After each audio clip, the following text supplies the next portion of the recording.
much as I wanted to do the right thing, I couldn't risk not having a place to live for the next few months.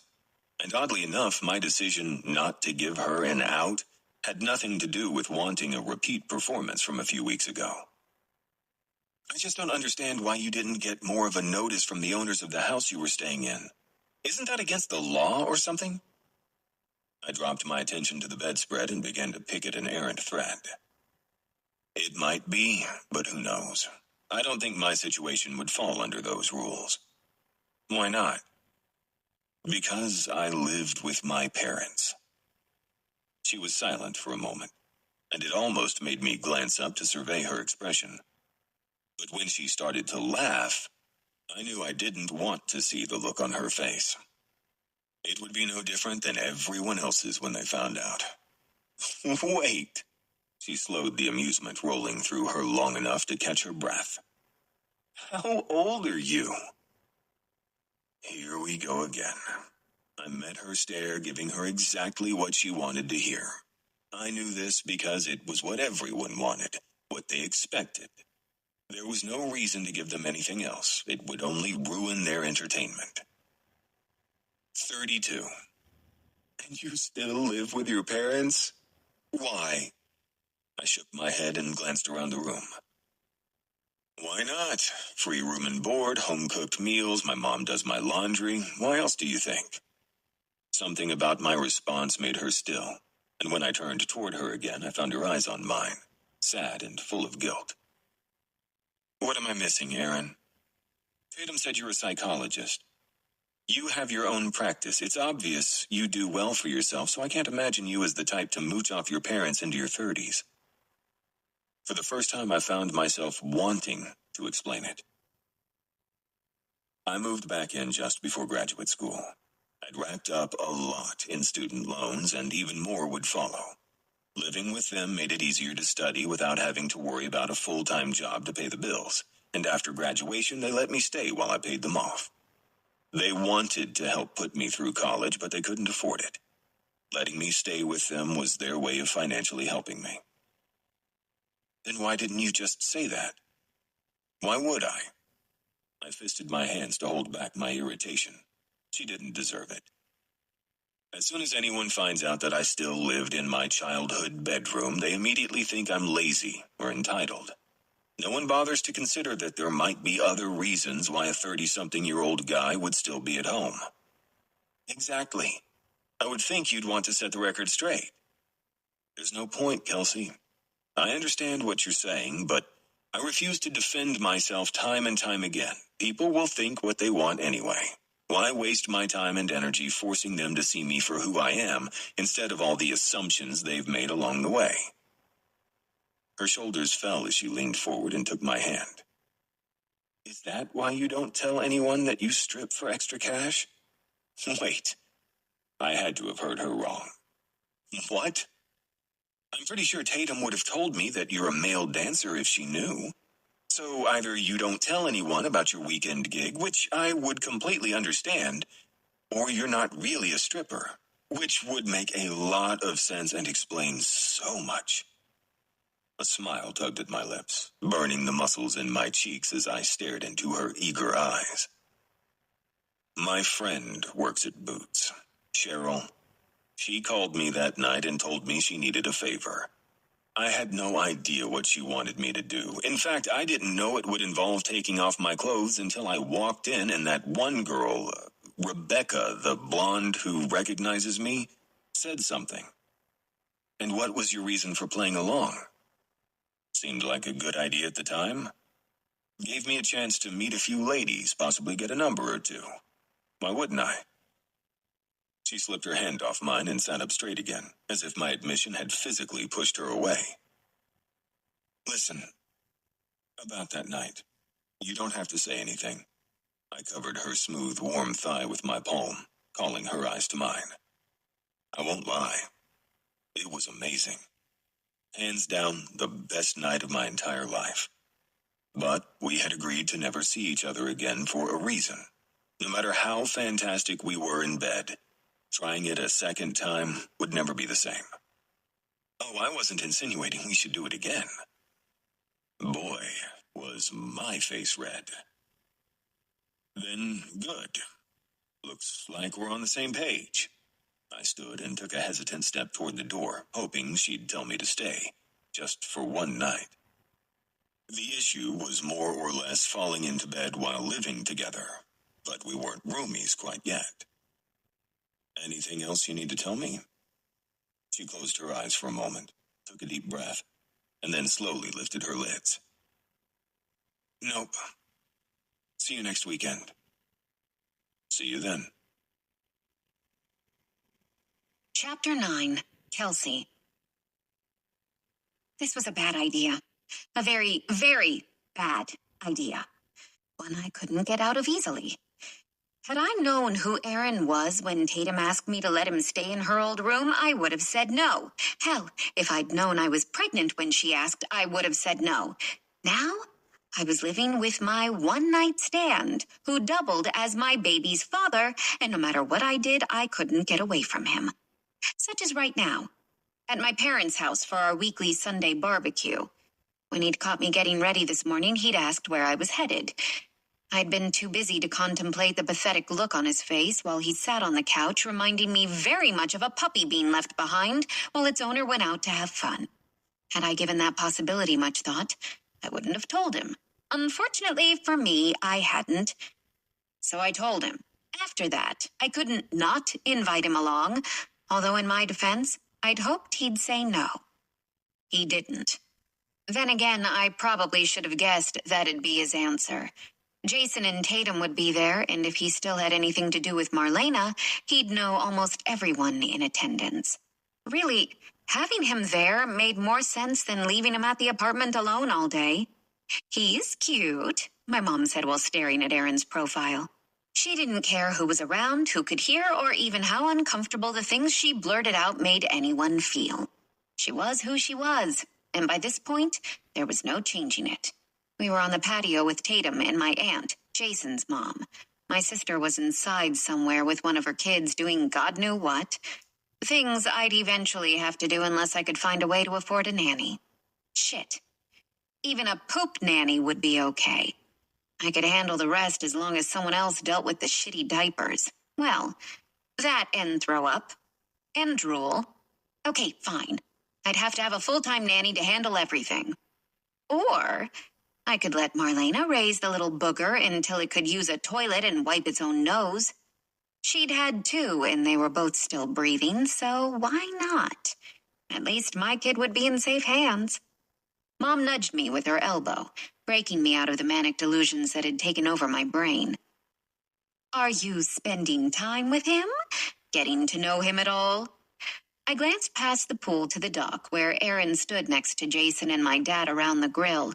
He laughed at something that was said, tilted his head back, and just let the sexy sound roar out like a werewolf howling at the moon. Even if I hadn't been able to hear the sound, the sight alone would have been enough to offer me plenty to think about later when I was all alone in my room. No one needed to know the level of desperation my sex life had reached. He's only been at the apartment for a week, Mom. There hasn't been much time to spend with each other. I pointed at her, mere inches from her face, so she knew I meant business. Don't play matchmaker. And don't get your hopes up. I'm not interested. Ever. Got it? Mom had this annoying way of pushing me toward a guy, even though I'd repeatedly told her that if I wanted to settle down, I would do so. That had never stopped her from finding every guy around my age to be perfect for me. Technically, she'd gotten to a point recently where age no longer mattered. As long as they were still in their prime and could have kids, she was all about it. God save my soul. Where's my camera? She shifted in her seat as though she was about to stand up, but I put a stop to that by grabbing her arm. Please don't make this awkward. I have to live with him for the next couple of months. And be tied to him for 18 years. I inwardly groaned at that thought. Hold it with the camera today, will ya? I'm sure he doesn't want candid photos of himself all over your Facebook page. In fact, he doesn't even need to know you're on social media, so please don't send him a friend request. That's just uncomfortable on so many levels. Apparently, she'd lost her sense of hearing. Either that, or she ignored anything I had to say. There was a good chance the latter was more accurate. At least she'd given up on the camera. For now. I hear he's a doctor. It'd be amazing to have a doctor in the family, wouldn't it? I stared off into the distance, watching the way he interacted with my dad, occasionally glancing up at us before returning his attention to the grill, or whatever it was they were talking about down there. The weather was warm, although there was a faint breeze that swept through at a consistent pace, keeping most of the humidity from settling on our skin. Yet, I couldn't help but imagine how hot he had to be standing beneath the sun in jeans and a collared shirt. Sweat. Glistening skin.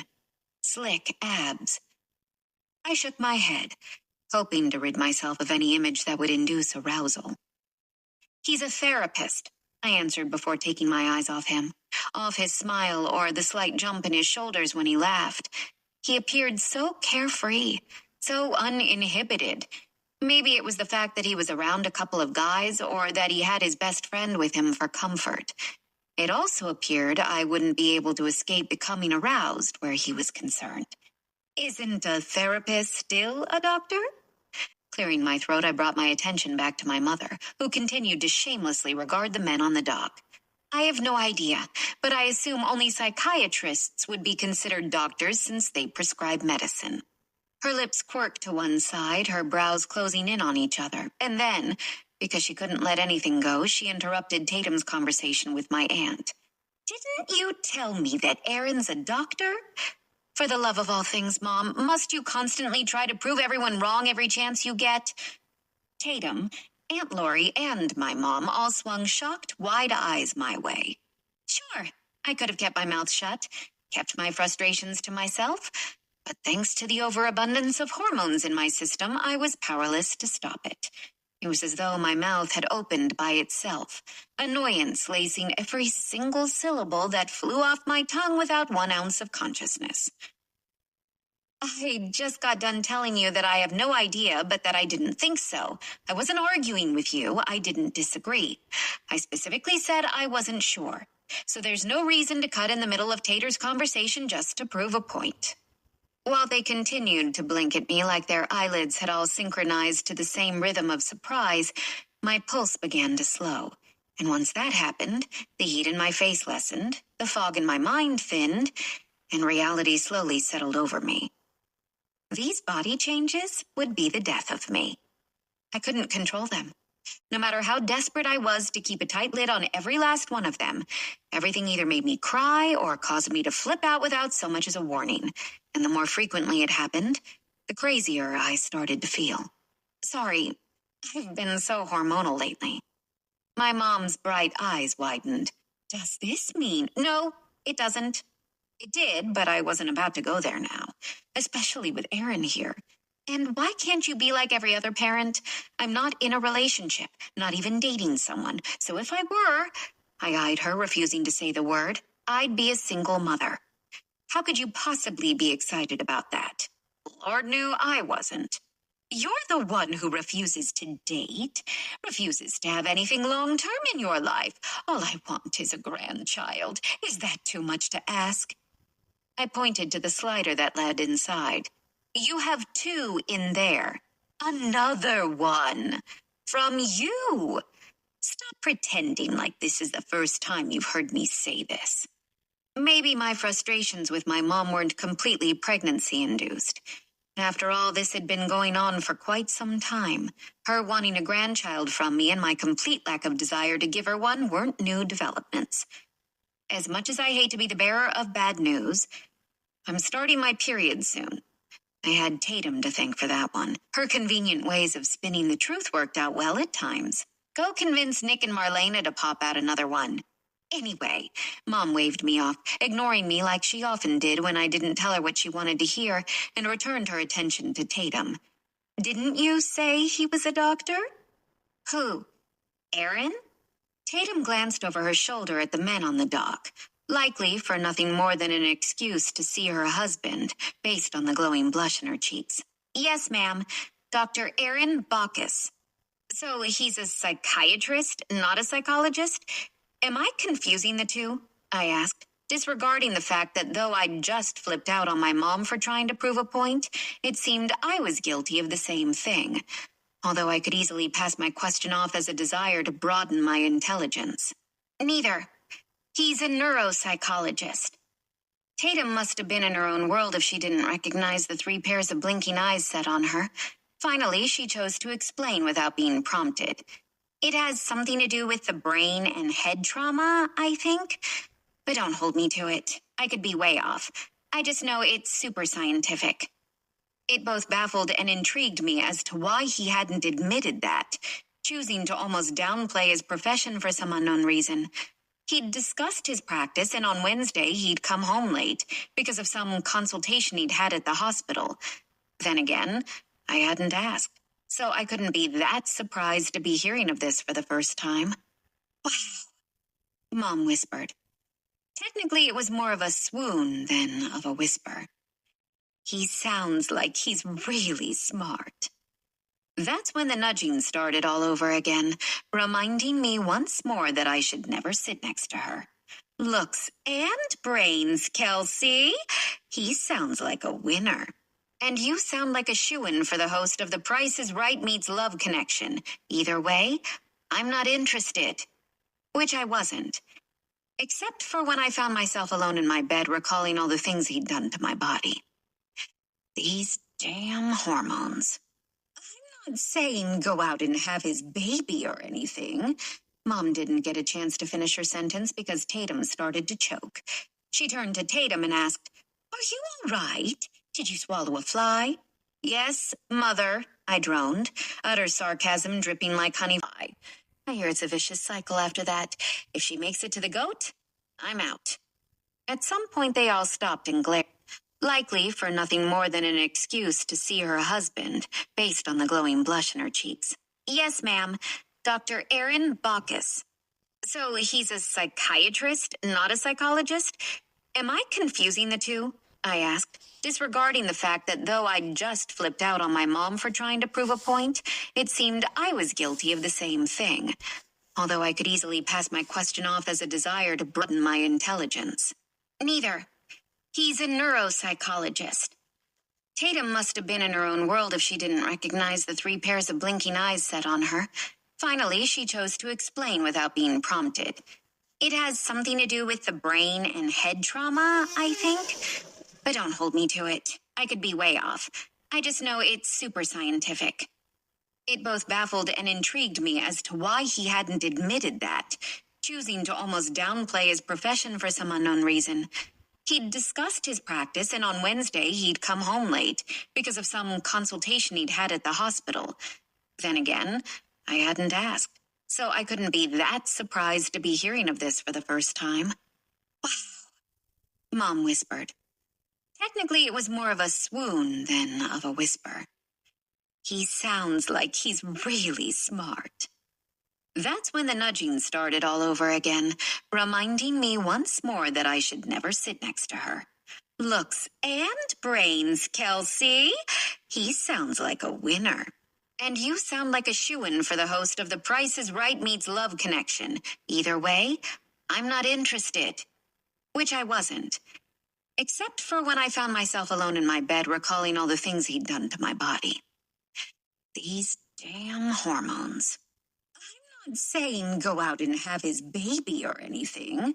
Mom didn't get a chance to finish her sentence because Tatum started to choke. She turned to Tatum and asked, "Are you all right? Did you swallow a fly?" "Yes, Mother," I droned, utter sarcasm dripping like honey from my tone. "She swallowed a fly. There's no telling why she decided to swallow a fly, but rumor has it she might die. We should keep an eye on her before she swallows a spider to catch the fly. I hear it's a vicious cycle after that. If she makes it to the goat, I'm out." At some point, they all stopped and glared at me, even Tatum, who had been dying a few seconds earlier. "Your level of concern is noted." Her smile might have been fake, but I could see the sincerity in her eyes. She couldn't hide that from me. We'd share a good laugh about this later. "What were you saying, Diane? I'm sorry, I so rudely interrupted." Tatum was staring at my mom, but her words were directed at me. Mom sat back and lifted her eyes to the sky beyond the patio. Then her lips curled, a sign that she remembered what she'd been in the middle of discussing. Give the guy a chance, Kelsey. It's not like you have to go out of your way.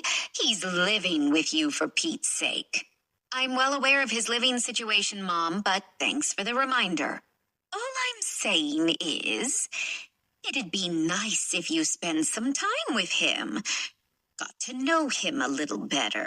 After all, you had no idea he's a doctor. Imagine all the things you could find out about him if you just gave it a chance. If she only knew the things I'd found out about him during one night of tequila-induced sex, then she wouldn't want me to have anything to do with him. I was her little girl. There was no way she'd be okay with some of the things he'd done to me in the dark. I think I hear Marlena calling me. I got up and excused myself, thankful that no one bothered to stop me, even though I hadn't fooled anyone. Marlena didn't call me. And if she needed anyone, I'd be the last person she hollered for. There was only so much bonding time I could take with my mom. She meant well. Had the biggest heart of anyone alive. But damn, that woman hadn't gotten the memo that just because I was her child, it didn't make her the puppeteer of my life.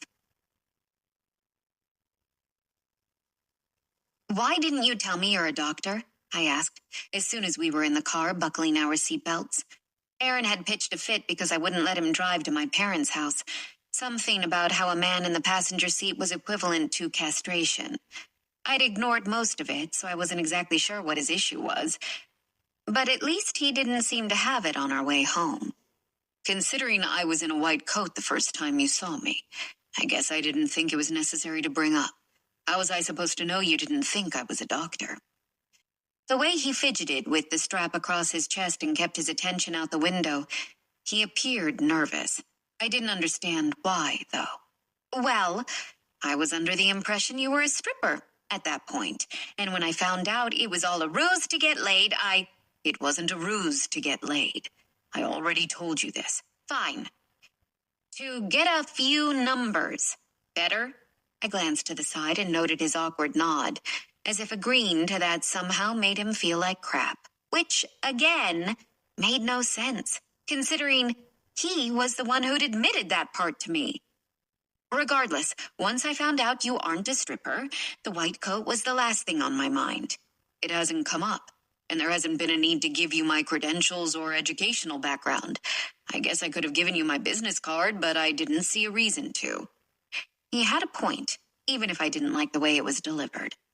So far, the worst part of pregnancy was how unbalanced my moods were. For example, my mom could piss me off in a nanosecond by doing nothing other than saying my name in the wrong chord. Tatum didn't have to do much more than breathe to be on the other end of my sarcasm. Although, to be fair, I'd always reserved that special level of dry, feigned acrimony just for her. It was kind of our thing. However, with Aaron, I didn't fly off the deep end or cut him with my sharp tongue. It was rather difficult to be irritated with him when all I could think about was his hands on my body and his tongue on my... Damn it! I did it again. Can we just go back to why you didn't tell me you were a doctor? We literally had a 5-minute drive to the apartment. If he didn't answer soon, I'd likely never get the answer to my question. Go back. When did we ever leave? Did we have another conversation I'm not aware of? Bless all the things. Thank God he couldn't read my thoughts and discover that he'd been my distraction. Unknowingly. I'm being serious, Aaron. I look like a fool in front of my family when Tatum or Jason say something and I'm in the dark. What do you think that looks like to my parents? Not giving him a second to respond, I answered for him. I'll tell you what it looks like. That I have a strange guy living with me and I don't know a single thing about him. If I go missing... He placed his hand over my thigh, effectively ending my moment of panic. Aaron had a way of pulling out other reactions that I wasn't proud of. I guess, in the grand scheme of things, irrational panic-laced outbursts were better than rage-filled lashings. Plus, it gave him a chance to calm me down, and I liked the way he calmed me down. If freaking out meant he'd put his hand on me, then I'd invent anxiety-ridden opportunities every chance I had. I don't tell anyone I'm a doctor because it tends to give off the wrong impression. I'm sick and tired of not being what everyone wants or expects. I'm damned if I do, damned if I don't. That doesn't make any sense.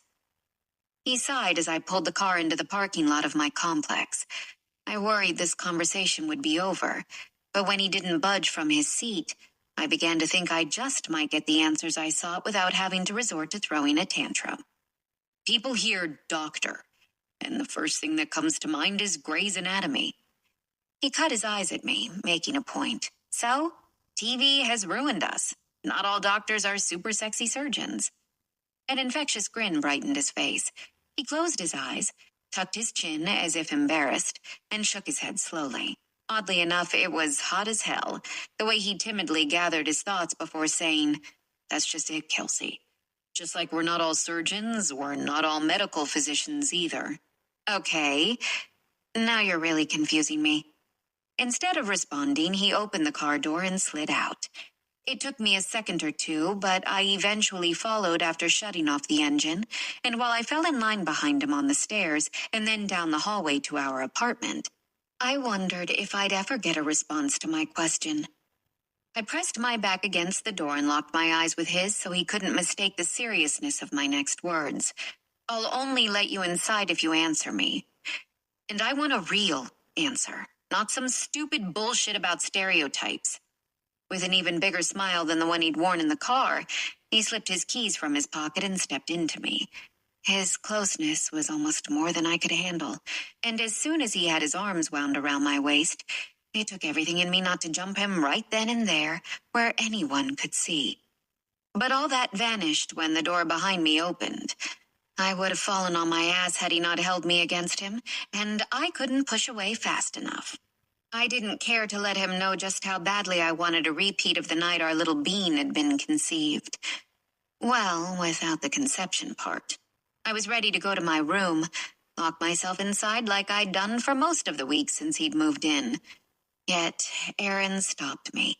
He grabbed my hand and led me to the couch, leaving no room for arguing, which was impressive, considering I could argue with a brick wall. But rather than take the seat next to me, he stalked into the kitchen, opened the freezer, then a few drawers, and then he joined me on the sofa. Much to my surprise, he'd brought with him a carton of ice cream and 2 spoons. Whether it was his intention or not, shoving the frozen treat into my mouth kept me from speaking and allowed him the floor without interruptions. He leaned his head back on the love seat and stared at the ceiling for a moment before speaking. "Maybe I'm just sick and tired of assumptions." "So you've said before. But seriously, what kinds of things can people assume about you being a doctor? And how can anything they come up with be a bad thing?" They hear doctor and immediately see dollar signs. I make a decent living, but nowhere near what they expect my salary to be. When they realize that, they want nothing to do with me. Then there are the actual MDs who look down on me, as if having a PhD somehow means I'm not a real doctor. So on one hand, I'm a fraud, and on the other, I'm a poser. I still don't understand, Aaron. He shifted on the couch to face me, one knee pulled up on the cushion between us, much like he'd done on the bed in my hotel room 2 weeks ago. It made me feel like he was giving me his undivided attention. That one gesture gave me a sense of importance that I'd never received anywhere else. Like talking to me was a priority. That realization was enough to fill my mouth with a spoonful of mint chocolate chip. Pain lingered in his eyes, though his voice remained emotionless. It was an amazing mask. Pretend for 1 minute that you know absolutely nothing about me. We have no mutual friends, no connections, and we've never met. You hear my name, Dr. Bacchus. What's your first impression? What picture comes to mind when you hear my name? Swallowing the cold lump of ice cream, I shrugged. But when he implored me with his desperate gaze, I gave in and played along. I guess I'd picture you in a white coat, a stethoscope around your neck, probably driving around in a Corvette or something. Exactly. Now, say you met me. You see me pull up in my truck that has at least 100,000 miles on it. I'm wearing regular clothes, nothing fancy. Taking his spoon, he mindlessly played with the frozen dessert between us. What goes through your mind? What does it matter, Aaron? It matters because these are the things I go through time and time again. Every woman I meet expects me to be one thing. When they find out I'm only a doctor of philosophy, they're no longer interested. It's like having a PhD is something to be ashamed of. Maybe you're just meeting the wrong women. Fearing whatever remark he might come up with after a comment like that, I took a spoonful of ice cream and held it out for him to take. To my surprise, he didn't bother grabbing the spoon from me, but rather opened his mouth and allowed me to feed him. His eyes fluttered to the side in thought as he swallowed, and then he lifted one shoulder, silently conceding, "Either way, I don't offer that information for a reason. Just like I'd rather say I'm a therapist than a neuropsychologist. It's no different than anyone finding out that I was living with my parents until they sold the house. Those things draw a quick image in someone's mind, and it's never the right one." "Yeah, but everything you just said can be explained. Only to those who care for an explanation." Exhaustion laced his eyes, and I could tell it went bone deep. Tired of the same song and dance. It was something I recognized, something I could relate to. When someone expects a surgeon and gets a guy with a PhD, they don't stick around. When they expect a genius and find themselves having dinner with me, someone who enjoys beer and lives at home, they run. Fast. By that point, the truth doesn't matter, because it doesn't fit with the image they created of me. Even when you tell them why you were still at your parents' house, that you were paying off your student loans, that'd be fine if I weren't in my 30s, and if my loans hadn't been paid off for the last 2 or so years. It was his turn to feed me, which I accepted without question because it was ice cream. Either I'd missed something or he hadn't been completely truthful with me when he'd admitted his reason for needing a place to stay. If your loans were paid off, why did you continue to live there? Wasn't the point of you staying with your parents after graduation to pay off your debt? Surprise flashed in his eyes, as if he hadn't expected me to question him. In a way, it made me wonder if this was a test, his way of seeing how long I'd stick around. And as much as I hated tests, I was bound and determined to see this through. He abandoned his spoon and shifted on the cushion, turning the slightest bit away from me to stare at the front door. My mom was diagnosed with fibromyalgia just before I graduated from college. Dad was working a lot, so he couldn't always be there for her. Technically, I moved back home to help with her. But with a higher demand in graduate school, I wasn't around as often as I wanted to be. It worked out, though. Between me and Dad, she always had someone there when she needed it. I continued to gorge myself on ice cream, if for no other reason than to keep myself from interrupting his heartbreaking story. That, and it was cold enough to numb parts of my face, which worked wonders in thwarting those annoying tears that like to sprout up at the most inopportune times. This baby had made it its mission to give me an insane amount of compassion. After I received my doctorate, my parents suggested I stay and pay down my loans. I saw it as a way to help them as much as they were helping me. Once my loans were taken care of, I didn't feel right leaving my mom. They never pressured me to leave. I'm pretty sure having me around made my dad feel a lot better. In fact, they encouraged me to save my money so that when the time was right, I'd be set. My heart grew so large that it took up all the space in my chest, making my ribs ache as if they were about to snap like twigs under the pressure of each beat. I don't see why you can't just tell people that. Anyone who dismisses your reasons doesn't deserve a second of your time. His eyes met mine, shining like two beacons in the dark, finally locating what they were in search of, as if it had been lost and now found. I don't typically tell people about my mom. I want respect, not pity. That's understandable. I stabbed my spoon into the soft dessert and toed off my shoes, crossing my legs beneath me. I settled in for what I assumed would be a long conversation, if I had anything to do with it, that was.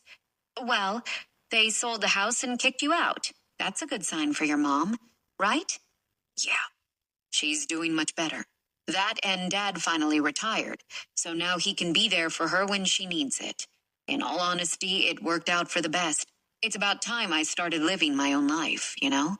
Don't get me wrong. I love my mom, and I'll never be able to repay either of them for all they've done for me. But I have a private practice to run, patients to see, consultations to uphold. On top of that, it'd be nice to have a life outside of work. Speaking of..." Explain your job to me. What does a neuro person do? With a laugh, it seemed all his inhibitions had melted away. He appeared more relaxed, open, not worried about rejection or assumptions. It had to be the greatest compliment I'd ever received, intentional or not. Neuropsychologist. Yeah, that person. I said around a cold spoon in my mouth. His smile was infectious, causing my lips to curl and stretch, my face burning from the strain. Scooping another bite for himself, he sank farther into the cushions, as though he intended to hide. In a nutshell, I treat cognitively impaired patients who have suffered from either an injury or illness. Sounds fancy. Want to dumb it down for me? The amusement coloring his cheeks was even more contagious, the heat practically tangible. Our brains are made up of pathways and receptors, kind of like navigating through various highways in a really big city using Google Maps.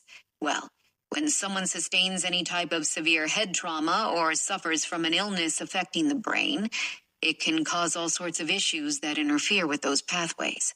In a sense, it throws the GPS off.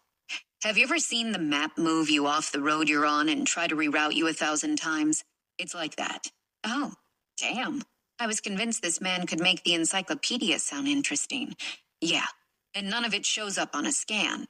That's where I come in. Confidence straightened his posture, and I doubted he even realized it. He loved what he did, which was evident in his bright eyes.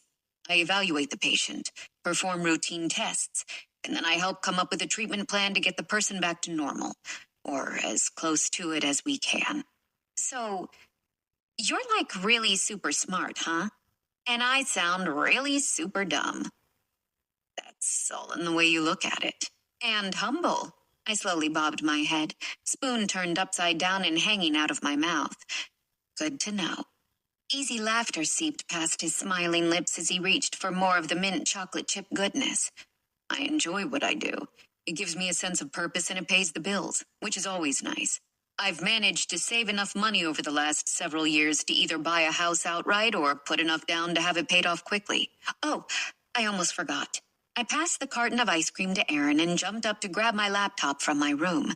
By the time I made it back to the couch, I already had the screen pulled up and ready for him to read. I have a list of places for you based on what you're looking for, which, by the way, was rather broad. After swapping the ice cream for the computer, he began to scroll through the listings. Maybe after I look at a few, I might be a little pickier. It's kind of hard to pinpoint exactly what I want when I haven't really seen what I have to choose from. Well, now you can. Just let me know if you want to set something up. Take a closer look at any of them. Thanks. He swung his gaze to me, holding me captive in the brilliant jade swirls. Any chance I can convince you to check them out with me? You have far more experience in this field than I do, and honestly, I don't have the first clue what I'm looking for. My stomach dipped, though I couldn't begin to guess why. He'd only been here for a week, and in that time we hadn't spoken much. In fact, I'd learned more about him in the short time since leaving my parents' house than I had the entire week we'd slept under the same roof. Not to mention, I'd known from the beginning that he was in the market for a house and would be leaving, so this fiery ball of dread in the pit of my stomach didn't make sense. Unless this was my child telling me that its father deserved to know the truth. Still in the womb and already talking back. I nodded. Yeah, I can do that. And then I got up, using the melted ice cream as an excuse to leave the room. I had thoughts racing through my head that needed to escape, and since I only let those out in my leather-bound journal in the privacy of my own room, where Aaron wouldn't find it, I said goodnight, and then closed myself off behind my door. Chapter 10. Aaron. Over the last week and a half, Kelsey had taken me to see 6 houses. None of them were doable, and not because I didn't like them.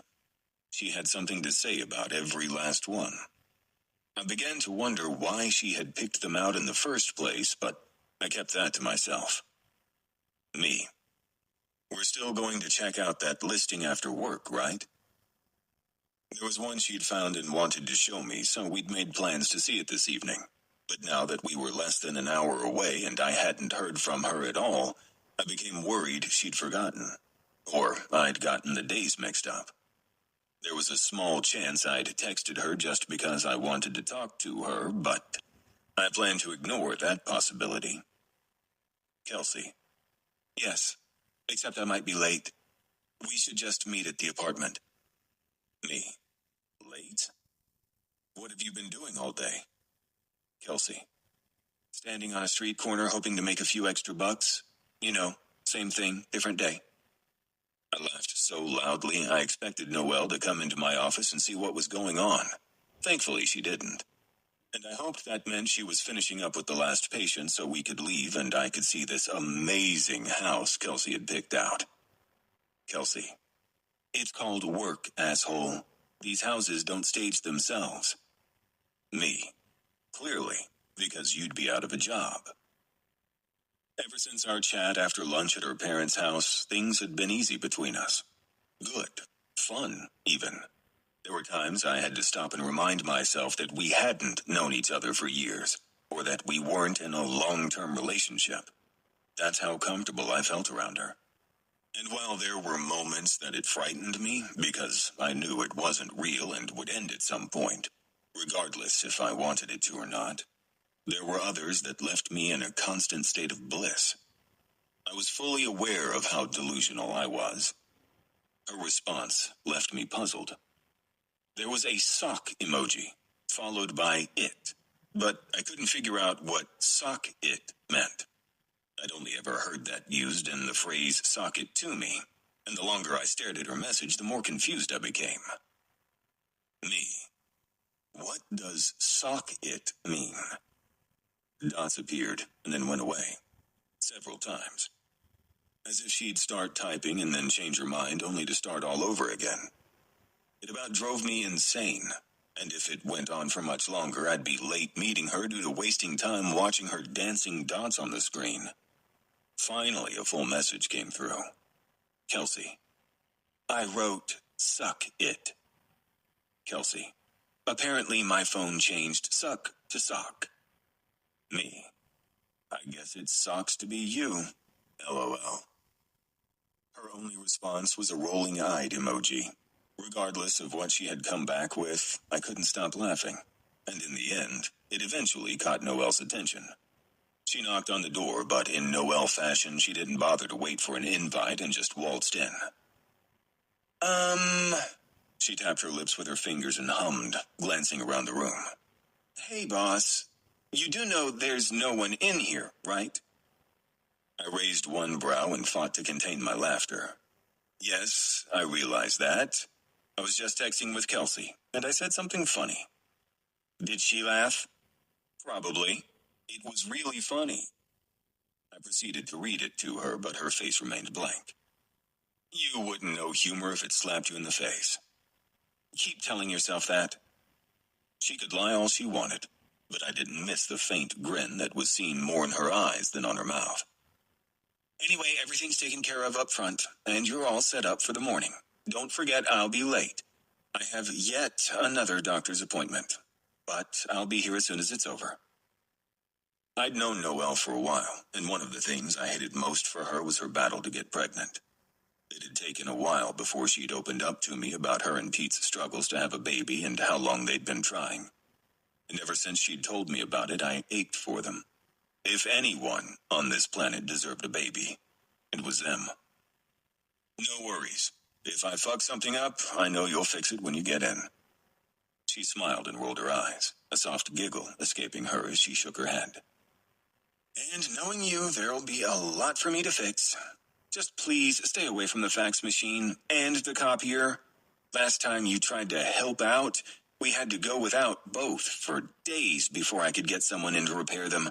And no, before you say anything, photocopies of your hand weren't important. She'd never let me live that down, nor would she ever believe that it wasn't my hand. Granted it was, but that wasn't the point. In all fairness, she'd just gotten news that their first attempt at insemination hadn't worked, and it was all I could do to cheer her up. It had worked. Even though she liked to complain about how long we'd gone without a copy machine, she'd laughed so hard that day that tears lined her face. and not the kind she had worn earlier, either. If you ever go missing, don't get pissed when we can't find you because we don't have your fingerprints. I grabbed the keys from the top drawer on my desk, slipped my phone into my pocket, and walked toward the door. I, on the other hand, am prepared. You have nothing to worry about, Aaron. Nobody is going to take you. And if they do, they'll give you back before anyone can pull the first print off anything. She headed toward the reception desk to grab her purse before meeting me at the door. If I ever do get abducted, you'll regret saying that. To my surprise, Noelle fell against my chest and wrapped her arms around my waist. It took all of 2 seconds before I heard the first sniffle, and another 1.5 before her shoulders hiccuped. I didn't hesitate to hold her against me, knowing where this had come from. Every time she had another appointment, her anxiety went through the roof, starting at the end of her shift the day before. She had to have seen through my act of trying to make her laugh. It usually worked, though not this time. It'll be okay, Noelle. She nodded, sniffled again, and then let go. Thanks, Aaron.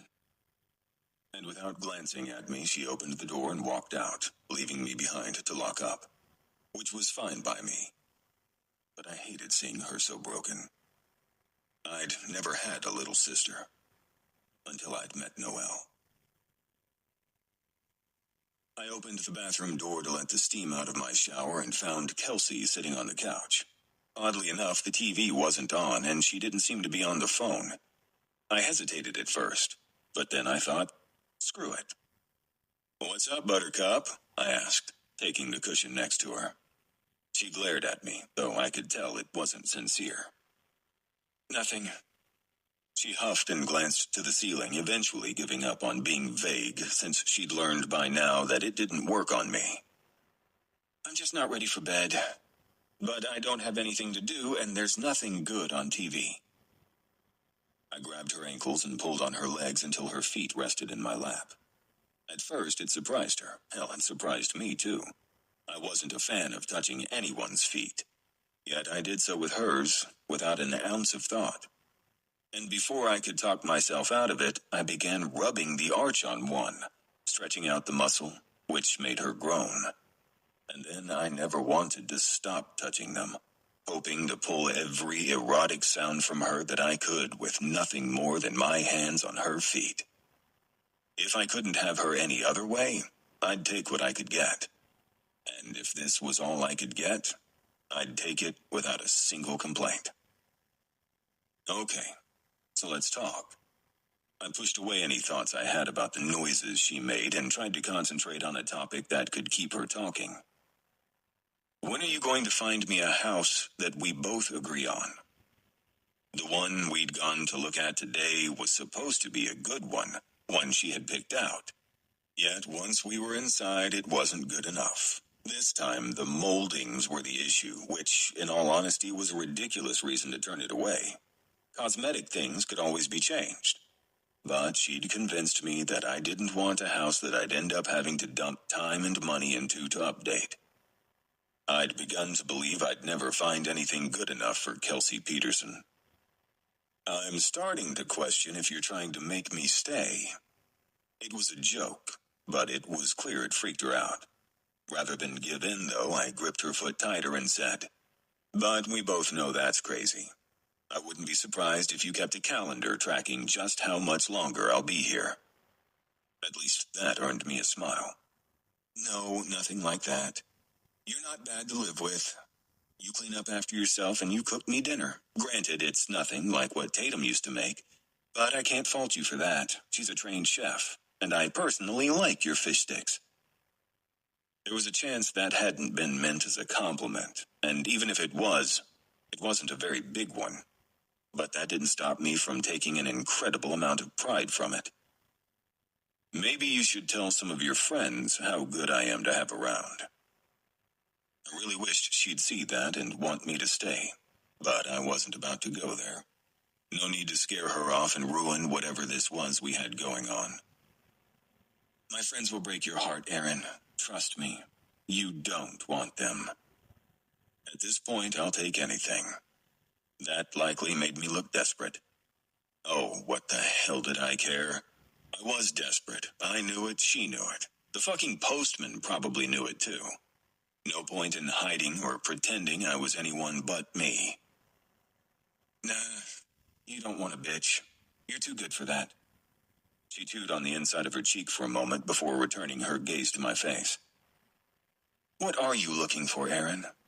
Like, if you could write down exactly what you're looking for, your perfect girl, and have her walk through that door right now, what would she be like? You? I didn't dare say that out loud, no matter how badly I wanted to. Someone smart and funny? I'd like to talk about anything and everything with her while still being able to laugh. I want a woman who doesn't mind being at home with me, plopped in front of the TV for a movie, but who also doesn't mind going out and having a good time. Okay, all good points. But what about long term? You want to settle down, have a family? How big of a family, and how important are these things to you? Is there a time frame in mind? Good Lord, she certainly got to it, asking all the important questions. It made me wonder what she had up her sleeve. And I prayed she had a more selfish reason for asking. There was only one thing to do. Give her the truth and see what happened. You already know I want to get married. I think we established that on the night we've forgotten about. I added a wink for good measure, appreciating the smile she offered in return. As for kids, yes, I want a family. As big a one as I'm allowed. I'm not picky, I just want a good woman I can love every day of my life, and kids who'll wipe my ass when I'm too old to do it myself. She laughed, and it had to be the best sound I'd ever heard. The way she dropped her head back, smile stretching her face, and the song of angels filling the room was the closest thing to heaven I'd ever get on earth. This is something you want right now? I'd skipped this part of the question on purpose, but it seemed she'd picked up on that and refused to let me get away without answering. Well, yeah, I'm not getting any younger, and the last thing I want to do is be in the position my assistant's in right now. What position is that exactly? My heart ached just thinking about it. Spending years trying to have a baby and still not have one. It pisses me off, you know? That there are people in this world who would give anything to be parents, yet they can't for one reason or another. And then there are idiots who get knocked up on one-night stands or druggies who fall pregnant from a random person they fucked to get high. Why is it that the ones who don't want kids or were never supposed to have any are the ones who get pregnant easily, while the ones who deserve it more than anyone else are the ones who struggle? Kelsey was quiet for so long I'd worried she'd fallen asleep with her eyes open. I switched to the other foot and began to stretch that arch, hoping it'd open her up or break her free from whatever spell she'd become victim of. I'm sorry, I didn't mean to get so deep with that. I'm just saying, the last thing I want to happen is to wait too long to get married, only to find out biological children aren't in our cards. You know? Yeah. She cleared her throat and then pulled her feet from my lap. Actually, I think I'm more tired than I thought I was. But thanks for the company. No problem. I searched my brain for what I'd said to scare her off, yet I couldn't come up with anything. Is everything okay? You're not upset about anything, are you? Oh, no, I'm fine. Just really tired all of a sudden. But hey, she placed her hand on my thigh. You'll find her. I know it. And I have a feeling you won't have to worry about the whole kid thing. You're stressing for no reason. The only thing I could do was smile and say, "Night, Kelsey." Good night, Aaron. Something I'd done or said had made her run. If only I knew what. Chapter 11. Kelsey. I'd filled more pages in my journal since Aaron had expressed his concern over women who didn't want kids getting pregnant from one-night stands than I had in all the time before that combined. My head was all over the place, and it seemed Aaron only made it worse. Over the last 2 days, he'd done nothing but give me attention, likely realizing that something had gotten me down. He was a smart guy, so he must have assumed it was something he had done or said, which made him do nothing but overcompensate. Like now, with his frequent text messages. Though I had to admit, most of the time, he made me laugh. His humor was probably the one thing capable of pulling me out of my fear-induced coma. Doctor, fill me up. I hope you didn't eat too much at lunch today. The paper sheet crinkled as I lifted my phone and read his message. The doctor would be in any minute. The nurse had told me so about half an hour ago. After a few moments of deliberating, unsure if I should engage in a conversation with him now versus waiting until after the appointment, I tapped on the screen and typed up a message. Me. Why? Yes, that had taken me a while to come up with. Because I have a fancy dinner planned for you tonight. Gourmet. Is that the same as gourmet? Nope. One step below. I covered my mouth with one hand to hold in the laughter, which proved to be utterly pointless since I was the only one in the exam room. After pulling up the emoji list, I found the laughing face one. But just as I tapped on it, a quick knock resounded and the door swung open. I jumped in my seat and turned wide eyes to the woman in the doorway, who was smiling like this was some joyous occasion. Mindlessly, I tapped the blue arrow to send the text. Then I set my phone on the small table next to me and readied myself for the one thing I'd both feared and anticipated ever since finding out I was pregnant. She went through my chart, discussing dates and terms I'd previously heard at the clinic I'd gone to 4 weeks ago, all while I just sat there and listened as if it were the first time I'd heard any of it. Then she brought in the ultrasound cart and began going through more things that became white noise in my head. I went through the motions, nodding and the occasional yeah, lost under the weight of my reality, until a foreign sound filled the room. At first, it sounded like the garbled sounds of a helicopter. Then the woman who sat at the machine next to me said, "The heartbeat looks good." And suddenly, nothing else mattered. Not the due date, not the situation with Aaron, and not the fact that this lady had a giant wand with a condom over it shoved up my hoo-ha. Only the sound of my baby's heartbeat. It was amazing how one sound could completely consume you. On the way out of the office, my phone vibrated in my back pocket, and even though I was lost in the bliss of my first official appointment, I grabbed my cell. As soon as I saw Aaron's name on the screen, the sun came out, brightening my face and leaving me with the most unexpected smile. Doctor, fill me up. I'm starting to wonder if this is a subliminal message about laundry. I glanced higher on the screen, noticing that was his second message, and read the first. Trust me, what I have planned to cook for you does not suck. And then I moved my eyes up one more line to see what he'd meant by that. There, just above that text, was a blue sock emoji. It took me a moment to figure out why it was there. And when I remembered sending him the one of a laughing face, my smile grew wider. Somehow I'd accidentally tapped the sock. Again. Me. I'd love to know why this sock keeps showing up. Me too. But now I kinda don't want to see it go away. Why? Because it makes me laugh.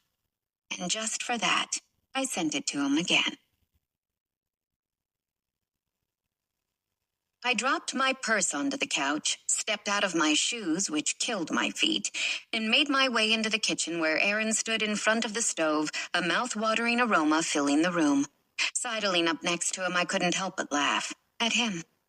And at the contents of the pot on the burner. Macaroni and cheese? I thought you said it was gourmet. It is. When he turned to look at me over his shoulder, it brought our faces closer together, which stole the breath from my lungs and the beats from my heart. He had me frozen under his stare. Willingly. It's shells and cheese, not the powder shit. This is as gourmet as you'll get. It took every ounce of willpower not to touch him, though I didn't bother holding back the smile he painted on my face by just being him. You're in luck. I happen to love shells and cheese. Aaron stilled for a moment. He set the spoon down, turned his body toward mine, and traced the swell of my cheek with his fingertip. Were you crying? I shoved his hand away and wiped my face. I dabbed a cool cloth on my eyes before leaving the office and blasted cold air on my cheeks all the way home. There was no way he could have possibly been able to tell I'd been crying. No? Well, if you start to, you can always talk to me about it over a carton of ice cream. I smiled. It was weak, but a smile nonetheless. Thanks, Aaron. Go get changed and meet me on the couch for some of the best gourmet shells and cheese you've ever had. He winked, and I had to literally force myself to leave his side. I had no idea what this man was doing to me. I reclined on one side of the couch, my empty bowl on the floor next to me and my feet in Aaron's lap. I had no idea how we'd started this, his rubbing my feet while we talked or watched TV, but I had no complaints. It seemed my body ached worse as each day passed. I heard back about that house today, he said without making eye contact. Every time we spoke about his moving out, my stomach twisted and my heart raged against my ribs, desperately trying to escape my tightened chest. And the longer this went on, the worse it became. My biggest fear was that he'd buy a house and move out of my apartment, and my world would just quit spinning. And that thought made me freak the hell out. The one you saw yesterday? I held my breath and waited for the punch in the gut I knew was coming with his response. Yeah, I put in an offer once we got back. I guess someone else did the same thing but offered more than I did, so they went with the other guy. The hopelessness in his tone gutted me, as if all his hopes and dreams lived in that one house and someone had stolen them out from under him. Meanwhile, I couldn't have been happier, though I chose not to dissect my elation. It'll be okay, Aaron. There are other houses. We just have to keep looking. You'll find something you love even more, and it'll make this one look like a piece of crap. Thanks, Kelsey, he said with a smile. Then he stilled, his hands stopping mid-rub. Wait a minute. I know why you've been sending me sock emojis. Maybe I don't pay attention to what I hit before I send a text? No. I was convinced you were trying to drop hints that I've left my socks lying around. Now I realize it's your subtle way of hinting at a foot massage. Yup, that's it. You caught me, Aaron. With a sinful smile, he dug his thumbs into the soft spot right above my heel, pulling a long groan from my chest. Had it not felt so good, I might have been embarrassed. Next time, just ask. It's amazing the things you can get by simply asking for what you want. So you don't want me to send you any more sock emojis? I didn't say that. It'll be a sad day when I stop getting those from you. And it would be a sad day when I stopped getting foot massages from him. I didn't want to think about that happening. I wanted to continue to live in the moment. And in this moment, it was easy to pretend that he was mine. We were happy. And we both wanted this baby. Chapter 12. Aaron. Just remember, act surprised. Kelsey told me for the 100th time tonight. Tatum and Jason were finally going to tell everyone that they were having a baby. Considering I wasn't supposed to know and Jason had yet to say anything to me about it, Kelsey felt the need to remind me that I had to act appropriately. As if she needed to tell me that. I got it, Kelsey. Stop freaking out. I grabbed my keys at the same time she reached for hers. And before she could say anything, I picked hers up from the bowl next to the front door and tossed them over my shoulder. I had no idea where they landed, nor did I care. You're not driving. End of story. Who died and made you the supreme ruler of what I do and don't do? My balls? I stopped for a moment, realizing what I'd just said. Yet, instead of trying to make it work, I chose to shrug it off and move along. Let's go. Unfortunately, she didn't get the memo. Nearly falling over, she held herself up with her hands on her knees, laughing so hard I could barely understand her when she said, "Did you just insinuate that your balls are dead? With all the times you've made me ride in the passenger seat while you drove? Yup. They shriveled up and died. This is my way of reviving them. I hate to be the one to tell you, Aaron, but I don't think you can ever come back from that. You may want to consult with a physician to be sure." Every time we'd gone anywhere together, Kelsey just had to drive. Whether it was to look at real estate or go to her parents' house for Sunday meals, she refused to let me behind the wheel.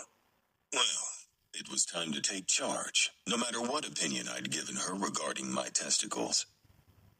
Can't you let me have this one thing? I give in to you all the time. Oh, yeah?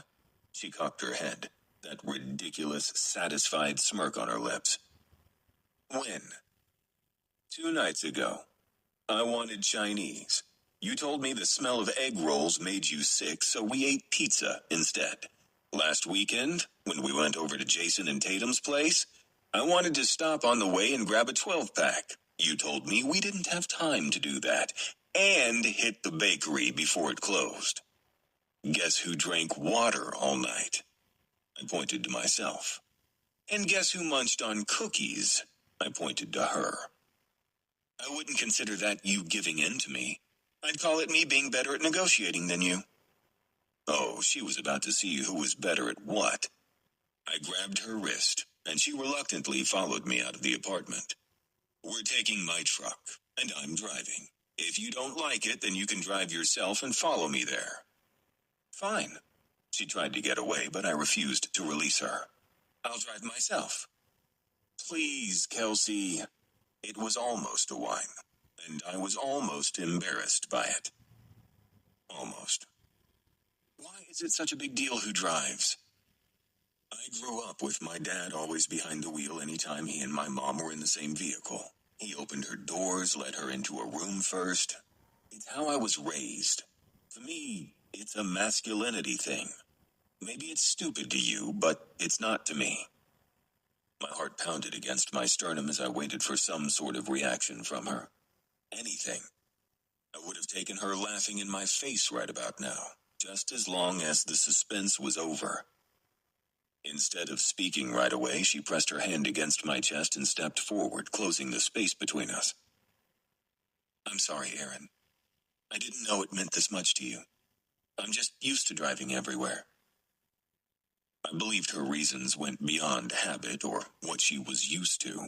Even though I'd only lived with her for 3 weeks, I knew enough to recognize her need for control. She was a stager, it's what she did, and as I had come to realize, her desire to control everything extended into her personal life as well. But I didn't need to point that out to her. Ready to go? She asked, peering at me over her shoulder, and the sight nearly took my breath away. I made sure to let her walk ahead of me while I took my time locking the front door, just so I could have a moment or two to admire her without getting caught or being questioned.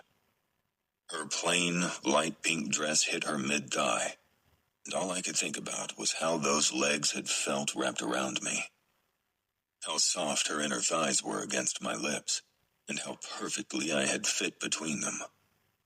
And as she took the stairs one at a time, I couldn't ignore the way her ass moved, or the memories it called to mind when I gripped it as I moved inside her. Damn it, I'd end up with a hard-on by the time I reached the truck if I didn't put an end to this. As much as I didn't want to look away, I had to, for my own sanity. You really look nice tonight, I admitted while opening the passenger side door for her. She offered a genuine smile as she climbed into the seat. It was warm and inviting, and it made me question what the hell I was doing with her. She was dangerous, something I'd already come to realize, and if I wasn't careful, things could blow up in my face. After all, I was fully aware of how shitty my luck was. Thank you, she said once I settled behind the steering wheel. You don't look too shabby yourself, Mr. Bacchus. I had one hand on her headrest, prepared to look behind me as I backed out of the parking space, and I glared at her. That's Dr. Bacchus to you. My apologies. Should I add PhD to the end of that, or is the full title not needed here? God, I wished she'd flirt with me like this all the time. Then again, that would only make me fall for her harder, and nothing good could ever come of that. Nah, that just sounds ridiculous. Her laughter made it hard to concentrate on getting out of the parking lot. You're positive they're going to tell everyone tonight? I asked after pulling out onto the road in the direction of the restaurant Jason had told me to meet him at.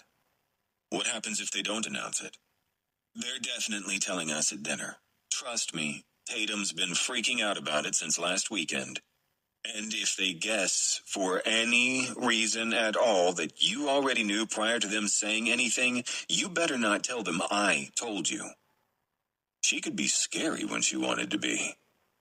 But you did tell me. Yeah, accidentally. When I thought you were some sleazy stripper. Oh, and I might add, I was rather intoxicated when I said it too. So don't go making it sound like I spilled the beans knowing who you were or anything. I held up 3 fingers and said, wouldn't dream of it. Scout's honor and all. Were you a scout? Why does everyone focus on that part? Isn't the freaking honor enough for you people? Kelsey rested her head against the back of the seat and laughed, filling the cab of the truck with the most glorious sound in the world. I take it that means no? While sitting at a red light, I took the opportunity that had presented itself by turning to her and pinching her chin between my fingers, forcing her to look at me. In that one instant, all the air around us vanished. Even with the sun long since faded and the traffic light casting a red glow across her face, I could see the way she stared into my eyes, surprise filling her. Though I couldn't be sure what had surprised her to that extent.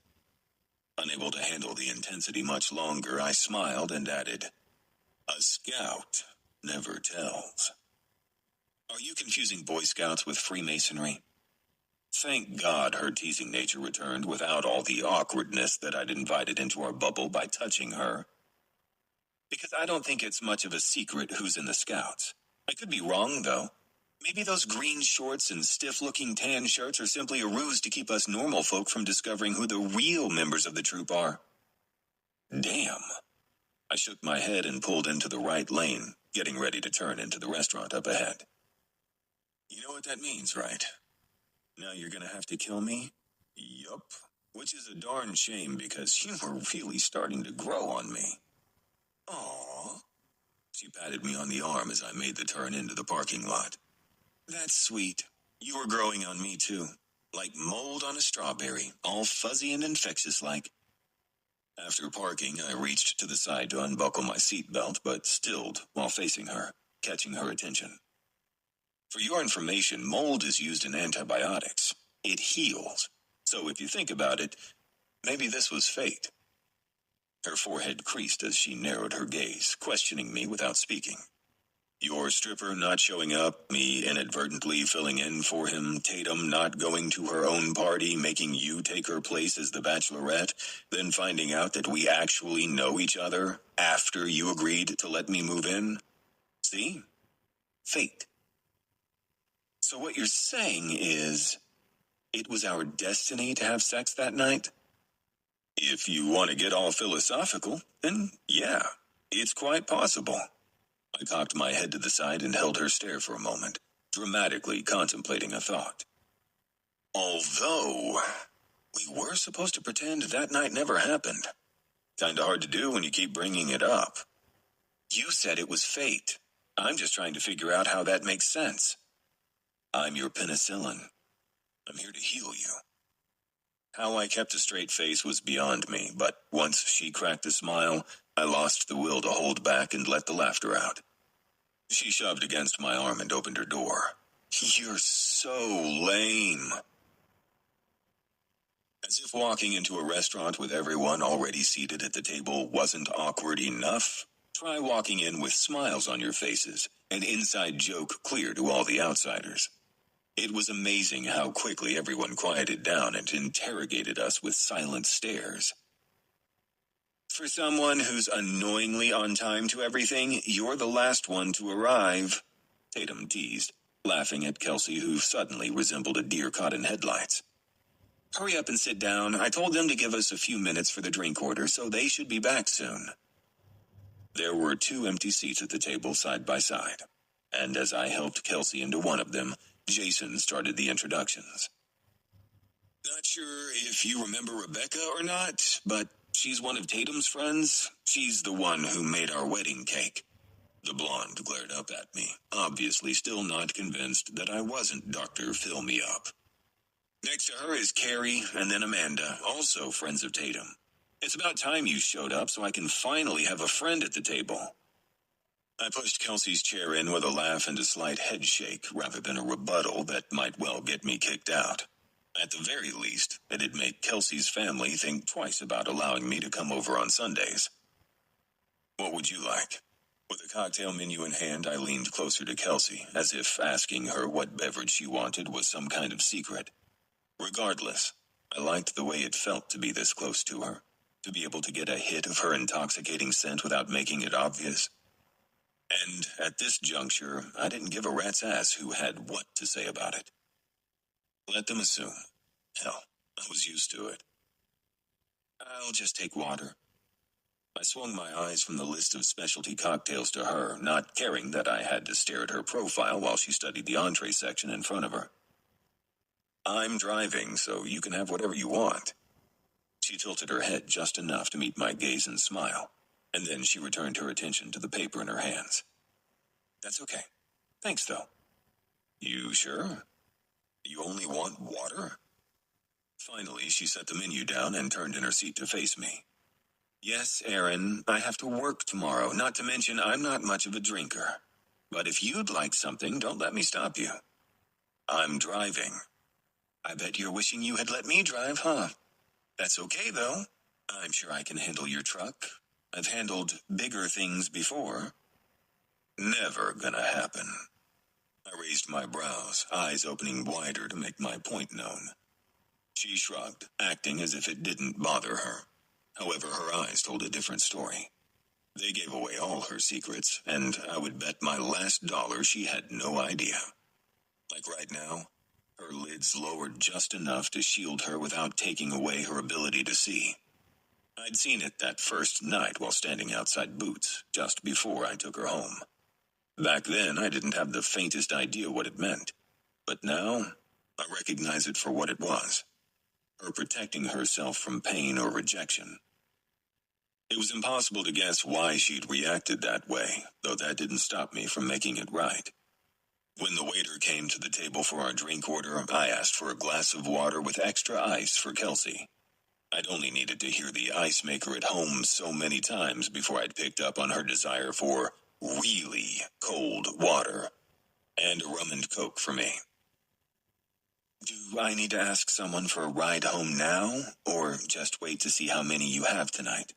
Kelsey whispered, keeping up with this secret we'd been caught up in since taking our seats. Without turning to her, I pulled my keys out of my pocket and slid them into her hand in her lap. And even though there were people talking around us, both at our table and the ones surrounding us, as well as subtle clatter from dishes in the room, I still heard the soft, faint sound of her breath hitching in her throat when my fingers grazed hers. Nothing else was said about it. She took the keys, slipped them into her purse, and then carried on as if it had never happened. But one thing did change. When she looked at me, her eyes were fully open, bright, no shield in place, which was all I truly wanted anyway. Everyone got your drinks? Jason asked, holding up his and searching everyone at the table. Well, there's something Tatum and I would like to share with you all. He leaned into Tatum's ear just as the murmurs started around the table.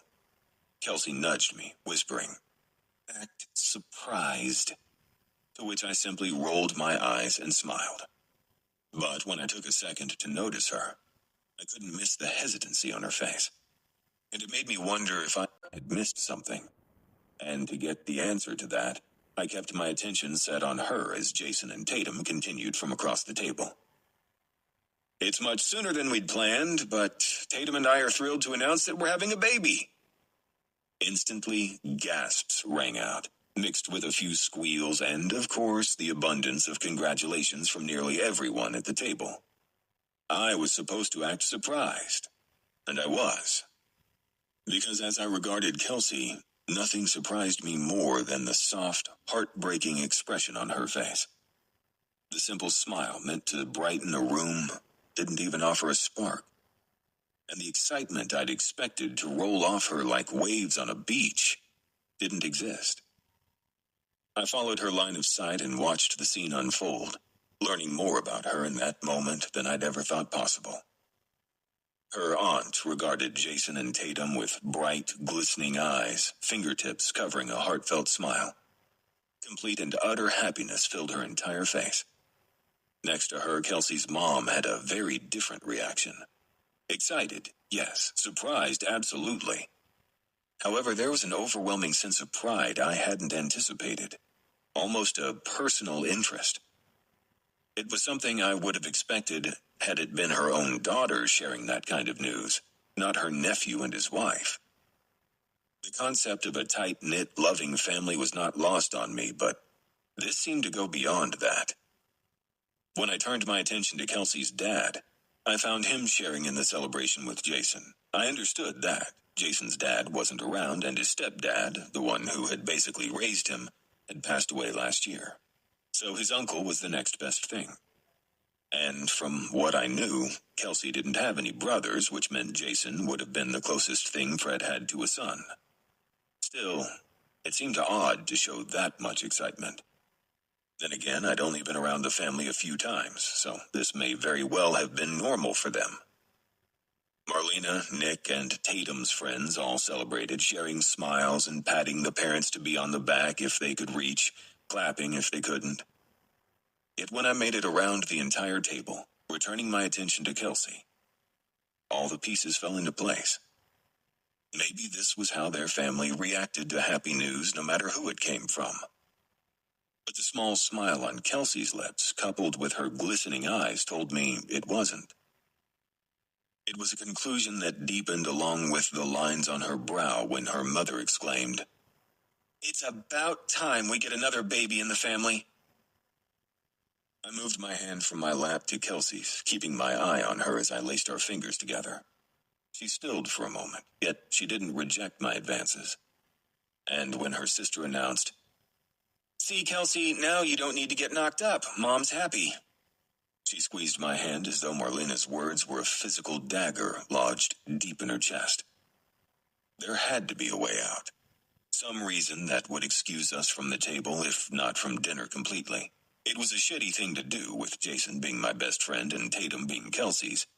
But at the end of the day, it wasn't any shittier than what her family had unknowingly done to her since the news broke. As I ran through a list of possible excuses, none felt right. In fact, almost all were rather absurd. There was only one idea that hadn't been immediately rejected, though it should have been, and I had to go for it before it was too late. I reached over Kelsey to grab her glass of water. My right hand still rested in her lap, which meant I had to use my left, causing me to reach farther for it. Somehow, through all this, Kelsey didn't once notice that I had leaned into her, or that I had my arm stretched out in front of her. Nope. She kept her fake smile and pained eyes on the people around her. And once I had her water halfway to me, the condensation on the glass caused it to slip from my grasp. All over Kelsey. Technically, that hadn't been the plan, but it seemed to work anyway. She yelped and jumped back, shoving her chair away as she stood. In some twisted, sick example of the universe's humor, a waiter just so happened to be behind her at the exact moment her chair slid back. Had he not been holding a tray of food, it wouldn't have been so bad. But unfortunately, that wasn't the case. And no matter how hard he tried, he couldn't keep the plates from crashing to the ground. At some point, I'd gotten to my feet. I didn't recall this happening, though. And when I took a peek around the table, I noticed everyone else had stood, too. All eyes were on Kelsey and the fumbling waiter behind her. It also didn't help that nearly the entire restaurant staff had come out to see what was going on. It was a real circus. Or shit show, whichever you preferred. "Oh my God, Kelsey. I'm so sorry." I dabbed her chest with my napkin, trying to dry the wet fabric that clung to her skin.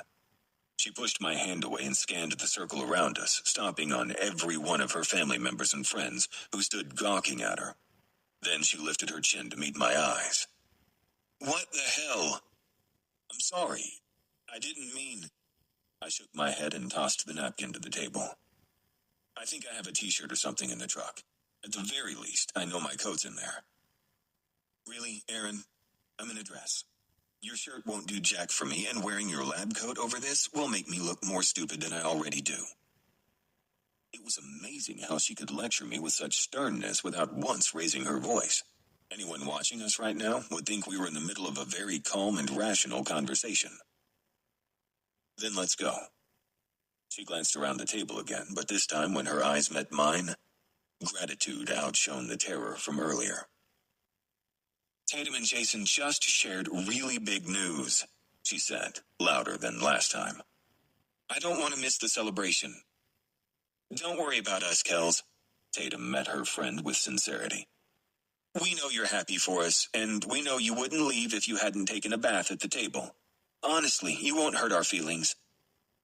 Diane, Kelsey's mom, came around the table and paused behind her, whispering something over her shoulder that no one else could hear. Defeat swarmed her until her posture weakened. It was such a visible reaction to whatever her mother had said, and I couldn't believe that no one else could see that. Regardless, Kelsey nodded at her mother and then turned to me. I'll be right back. With Kelsey and Diane gone, the commotion behind us nearly taken care of, we all resumed our seats. Most of the conversations had picked up where they'd left off, except for one. Rather than converse with her friends or husband, Tatum stared at me from across the table. Questions creased her brow and extended the laughter lines next to her eyes, even though she didn't appear to be anywhere close to laughing. The only thing I could do was shrug and hope she'd understand later when I had a private moment to explain. I knew more about Tatum than I could say I knew her. I'd listened to Jason talk about her for months, but I'd only met her a couple of times. Even then, it was obvious they had something special, just the look in his eyes when he'd say her name. It was something I'd yearned for. And once they had officially started dating and I got to be around her more, I could see exactly why Jason loved her. It was hard not to. So even though I hadn't spent years with her or been through anything major with her, I believed deep down in my soul that she would understand the situation once I explained. Not to mention, Kelsey had already known about the pregnancy before tonight, and I'd bet they'd had their own private celebration away from everyone else. Really, there was no need for Kelsey to have even come tonight, other than to complete the circle. Fred was to my left, leaning over Diane's empty chair to engage in conversation with Lori and Jason. Tatum had gone back to her friends, nodding and speaking with a genuine smile stretched across her lips, cheeks glowing with the excitement of her news. And I was the Lone Ranger. It was hard not to sit here and create a list of all the things these people had that I wanted, longed for. I craved a big family. My parents were amazing people, but aside from my mom and dad, I didn't have anyone. No siblings, no cousins, no aunts or uncles.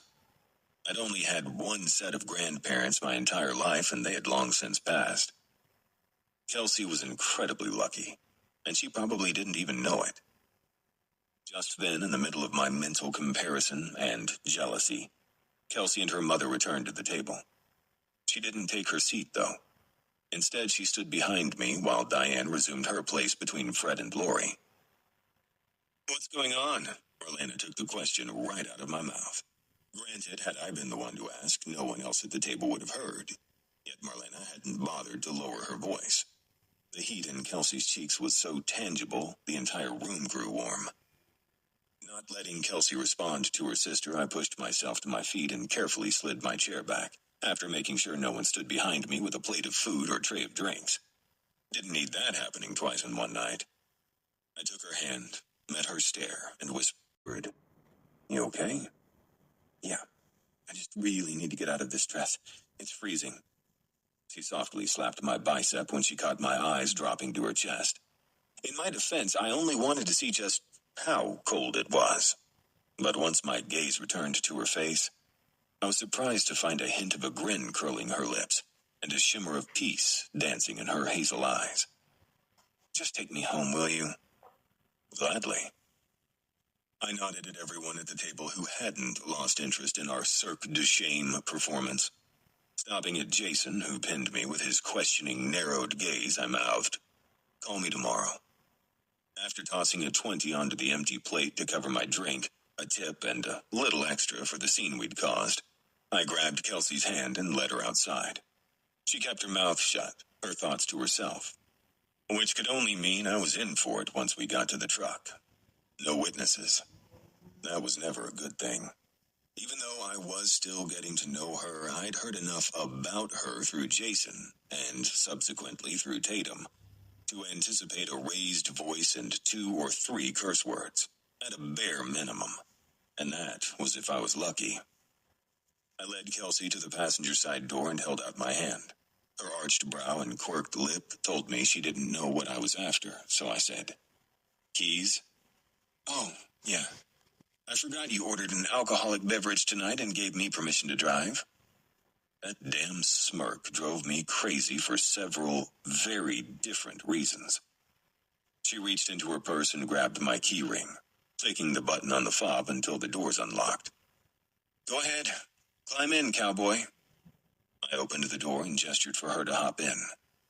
"I didn't even have a sip of my drink, so I don't need you to drive anymore." "No, but you did pour a glass of freezing cold water all over me.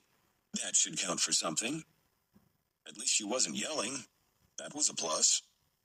I wrapped my hand around her fist, lowered my mouth to her ear, and growled, "Give me my keys and get in the truck, Kelsey. I'll let you drive another night. Not tonight." She huffed, though not any normal huff. It was more like an erotic exhale, full of heightened arousal and desperation. Need. Excitement littering the outskirts of the heavy sigh. It was enough to redirect the blood in my body from my brain to my, head. But before I could question it, act on it, do anything about it, she released my keys and climbed into the passenger seat. After that, it took a few minutes of static filling the cab as we drove down the road before either of us spoke. And, of course, any ounce of sexual frustration or desire was gone.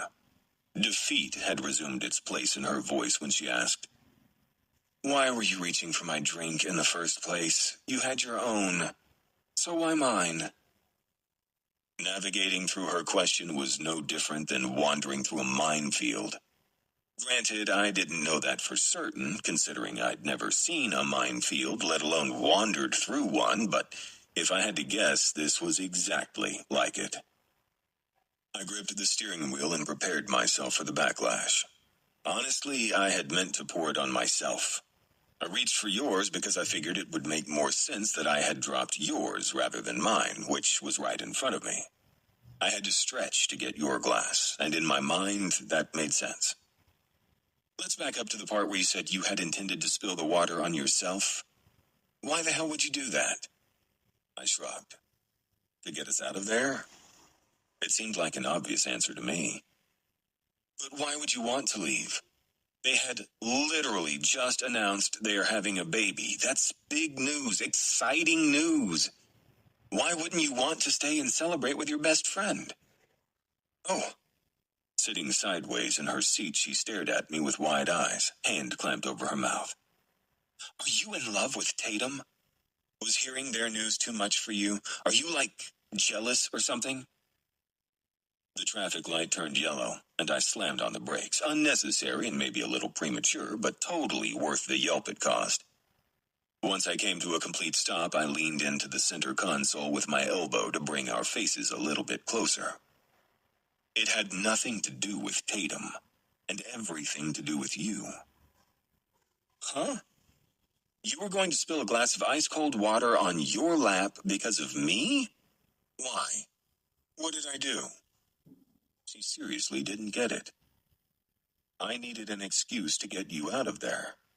Wrong choice of words, because it caused her to pull away, a scowl lining her nude-colored lips. I'm sorry, but... Say that again. I saw how uncomfortable you were about your parents' response and what your sister said. Lie to me about it. Say it didn't bother you. Tell me I misread the entire situation, but I know what I saw. And whether you admit it or not, you were bothered by it. Be it upset, hurt, betrayed, mad, you had a strong reaction to it all. And no matter how happy you are for your friend and cousin, it didn't do a damn thing to mask your emotions. Her confusion waned, her expression softening. Understanding flashed in her wide eyes as if someone had lit a match behind the hazel orbs and stared back at me. Unfortunately, it didn't last long. As soon as the light changed to green, she glanced away, shifting in her seat to face the window and visibly shut down. It was like a switch. If you're so opposed to getting married and having a family, why did that bother you so much? I doubted she would answer me, but it was worth a shot anyway. It doesn't matter how I feel about marriage or having a family. Whether I want one or not, whether I'll have one or not, it doesn't mean I want to feel replaced. I can't help but think that if I did have a baby, it wouldn't be special. It'd just be another kid in the family. Mom doesn't care who gives birth, just as long as she has someone to spoil. And in my mind, that lessens the value my own child will have. If I ever have one, I mean. I could have been wrong, but to me, it seemed like deep down she truly did want the fairy tale. She wasn't as opposed to it as she tried to make it seem, and because of that, I wondered what had happened to her that made her this way. Recalling what she'd said outside Boots that night about her ex, I had a strong feeling her aversion to love stemmed from that relationship. What happened with your ex? In my peripheral vision, I caught her turning her head to look at me, her body still angled toward the door. You mentioned it before, when you were explaining the need to pretend. You said he made you feel worthless and ruined the idea of a happily ever after for you. Her posture softened and she leaned into the seat with her attention set on the road ahead of us, as if pretending to be somewhere else while she opened up to me. We met at a concert. He was a cop, and he was supposed to be working the event, crowd control or something. We hit it off right away, and for the next 2 years we were inseparable. He practically lived with me, and he came to most of the functions at my parents' house. Everyone loved him. She leaned her head back, closed her eyes, and whispered, "He was supposed to be my forever." What changed? I can't really say that anything changed, per se. I just found some things out that had always been there. I just wasn't aware of them. Such as the fact that he was married the whole time we were together. Luckily, I had just pulled into a space in front of the apartment complex and put the truck in park. Had I still been on the road, there was a good chance I would have slammed on the brakes in both shock and anger that assholes like him got women like Kelsey. Without worrying about shutting off the engine, removing my seatbelt, or even getting out of the truck, I shifted in my seat to completely face her and then held her attention with a gentle grip on her chin. He's a fucking dick, and he never deserved you. No man worthy of breaking your heart ever would, and those who do were undeserving of your time from the start. I appreciate that, Aaron. I really do, but it doesn't matter anymore. That was a while ago, and I'm totally over it. She pushed my arm away and reached for the door handle. Well, I'm over it for the most part. Just as long as it isn't thrown in my face. Then what was the issue with tonight? Unless I missed something, no one mentioned him. He wasn't brought up, yet you still felt something. I wouldn't call that being over it to any degree. Arguing hadn't been my intention, but I couldn't stop it now. Tonight wasn't about him. You're the one who brought him up. Explain this to me, Kelsey, please, because I'm trying to understand. She shoved open the door and hopped down. You don't need to understand anything. And with that, she slammed it closed and headed for the stairs. It took me a moment to absorb what had just happened. My mind was all over the place. But once I realized she had made it up the stairs and had disappeared down the hall, I yanked the key from the ignition, tore off my seatbelt, and jumped out of the truck. Taking 2 steps at a time helped me catch up quicker. And by the time I'd made it to the front door, she hadn't gotten past the couch, which meant she hadn't reached her room yet. I still had a chance to salvage this. Wait, don't just run off like that. I'm trying to talk to you. Kelsey swung around like I'd cracked a whip behind her. Yeah, well, maybe I don't want to talk to you. Maybe I don't care to dredge up my past or go into details of why I was upset tonight. I appreciate your efforts to get me out of there, even if I was the one who ended up soaking wet and embarrassed. But that doesn't mean I owe you any explanations. Slowly, I crossed the space between us until I stood within breathing distance of her, surprised she hadn't backed away as I grew closer. I reached out and captured her hands between us while I held her panicked stare. Every part of me prayed she could see the truth in my eyes and use it to calm down. You don't have to tell me anything if you don't want to. I get that it's personal and likely painful to think about it or talk about it. But the discomfort in your eyes tonight was real. It was raw. And if you don't find a way to deal with it, it will only get worse until it's unmanageable. It'll only get bigger until it swallows you whole. What could you possibly know about how I feel or what will happen if I don't share my darkest secrets with you? I know what it's like to exist in two different worlds depending on where I am or who I'm around. I understand the weight of a mask and how heavy it can be at times. How difficult it can be to keep it in place so no one sees the real you. She balked and tried to take a step back, but my hold on her prevented it. However, she didn't fight it. She didn't let go of my hands. She just stood there and stared at me, hopelessness swimming in her eyes. You don't know anything about the real me. There was so much I could say, so many things I could bring up to prove her wrong. We'd shared an entire night together under the guise that we were strangers, that we knew nothing about the other, not even names. And when I'd had her in my arms, beneath me, surrounding me in all aspects of the word, she was bare. Every inch of her was naked, including her face. Her mask was nowhere to be found. I'd spent the night with the real her, whether she wanted to admit it or not. Come with me, I whispered, leading her by the hand to her room. What are you? Her question vanished the second I had her pressed against her closed bedroom door, from the inside. It was dark, no lights were on, and aside from our heavy breathing, no sound filled the space either. I waited a few seconds until the strain in her posture receded enough to relax her body in my arms. It's just us. No one else. No masks, no pretenses, no exes or assumptions. Be real with me, Kelsey. What upset you so badly tonight? She sniffled, and when I reached for her face, there was no mistaking the tracks of wetness on her cheeks. Her tears filled her words when she finally spoke, blowing me away with what she had to say.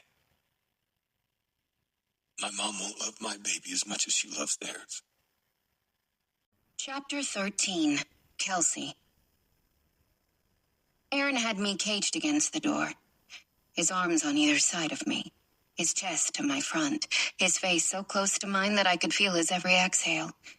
This man was an enigma, and I found myself desperately wanting to figure him out. 1 minute, he'd be my best friend while we lounged on the couch with a tub of ice cream between us. The next, he'd come swooping in to save the day like my very own personal superhero.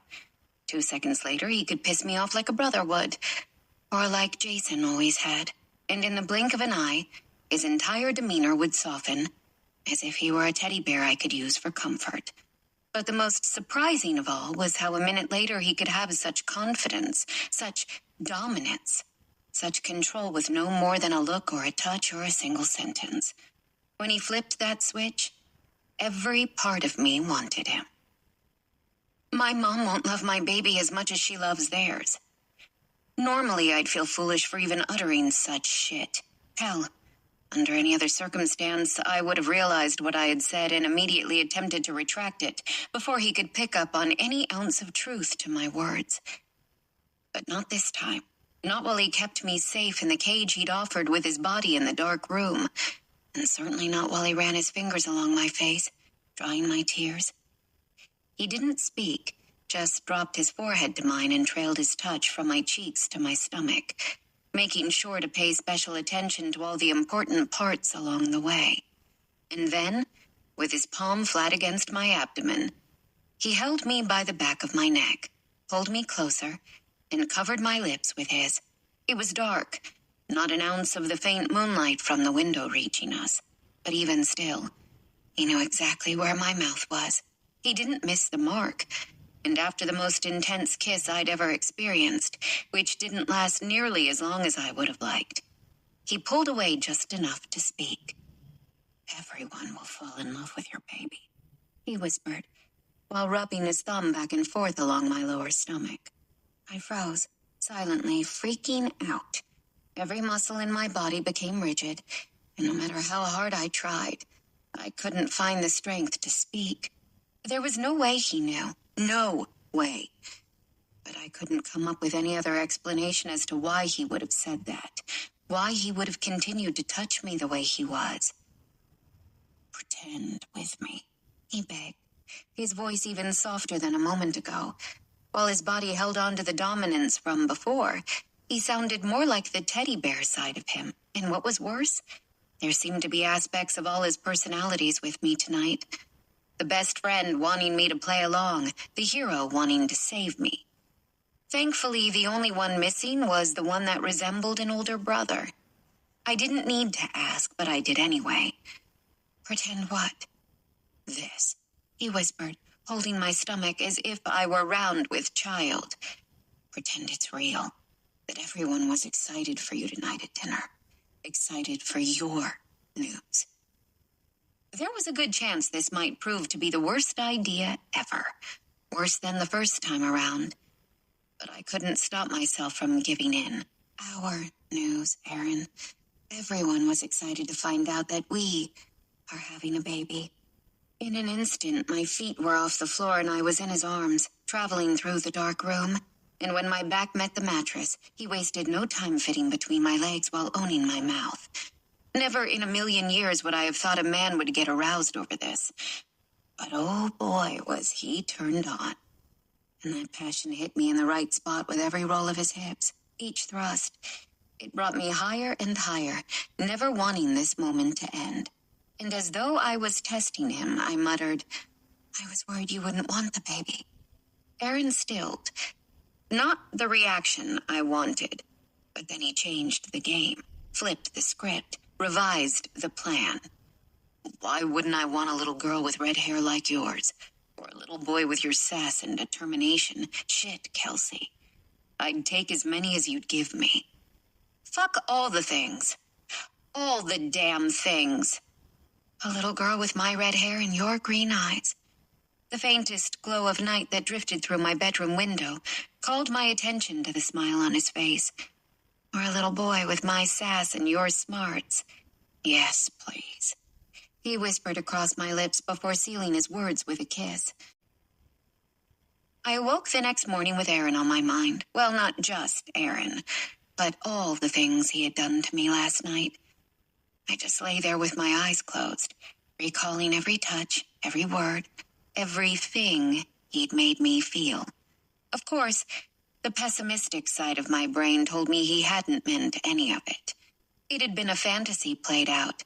Pretend. Make-believe. It had been nothing more than a role he'd acted out, a way to calm me down and get in my pants.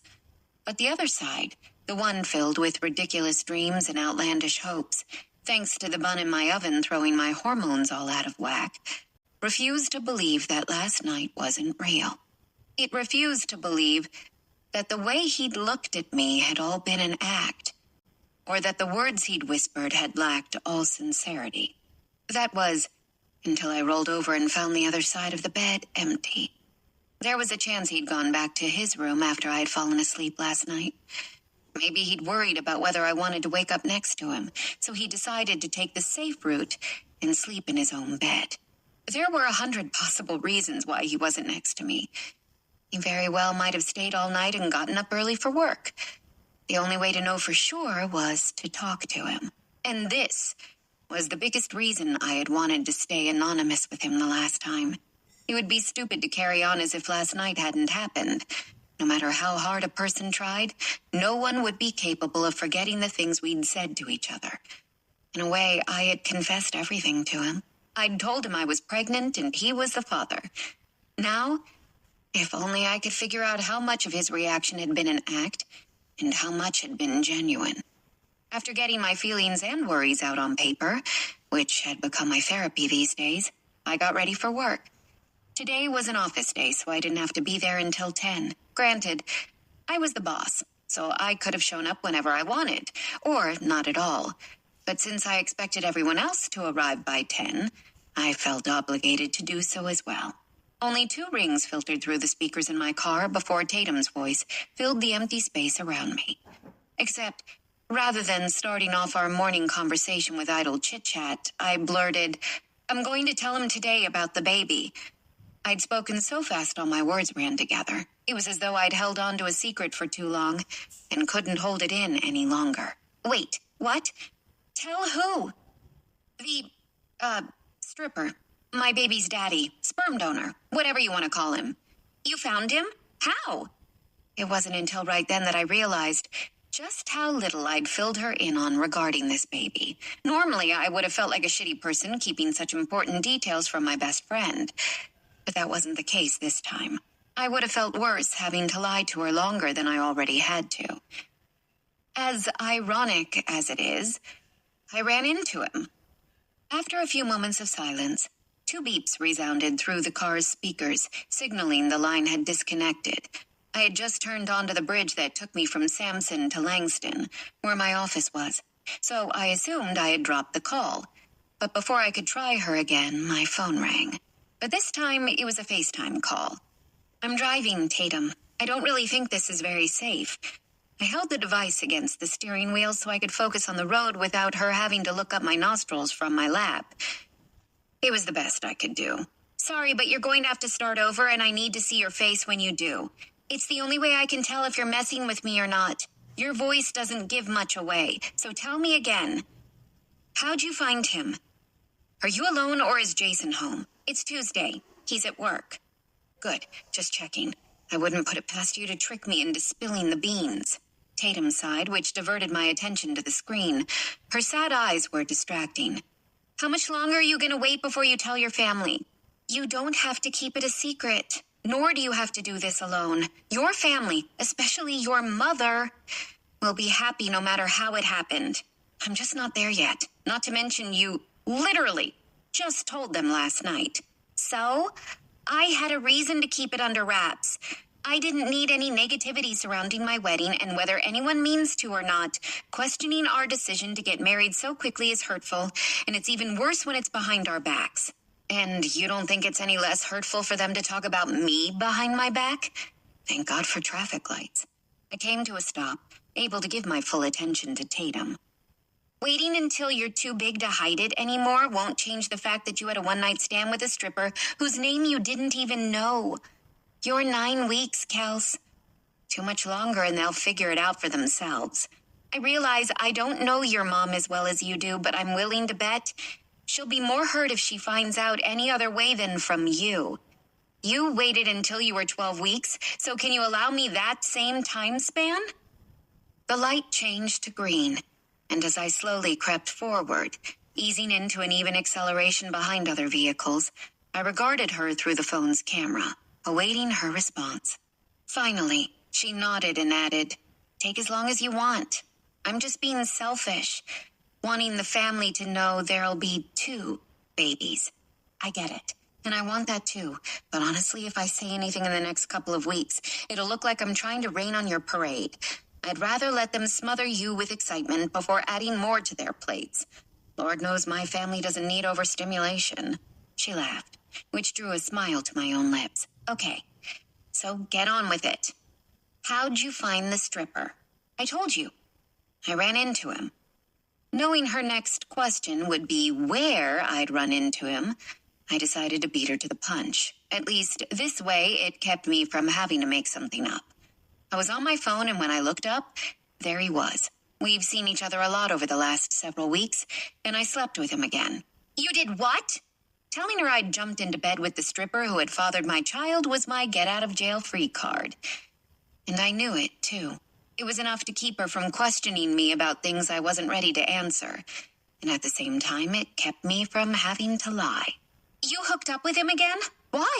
And why haven't you told him about the baby yet? It's complicated. I honestly did try several times to tell him, but each time I opened my mouth to spit it out, I got interrupted by him or someone else. If it wasn't that, there was some reason that kept me from saying anything until I finally gave up. After that, I felt like it'd be best to wait and see how things went.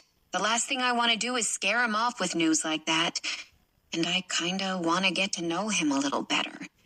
He's really not that bad of a guy, and he's not at all dumb like I thought. So then why tell him today? I took a second to formulate the perfect way to explain this. We talked last night, and the topic of babies came up. He wasn't at all freaked out by the idea of having a kid with me. I think that was what I needed. Maybe what I was waiting for all along. A sign to let me know it would be all right. That he wouldn't run off and ruin everything. Well, that's good. Although I'm not sure how you got into that kind of conversation. Then again, this is you we're talking about. I don't understand half the things you do, such as sleeping with a stripper to begin with. My office wasn't too far ahead, so I kept my eyes on the road, refraining from looking at Tatum as I responded. It started by me expressing how upset I was over my mom's reaction to your news.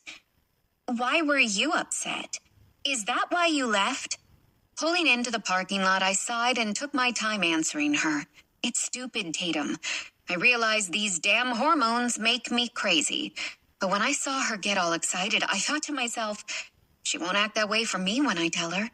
I know she says she wouldn't care how I got pregnant, but I'm not stupid. She would, whether she wants to admit it or not. And then there's my dad. He looked all happy last night. When I tell him about me, I'll have to see the disappointment in his eyes, not the joy you saw.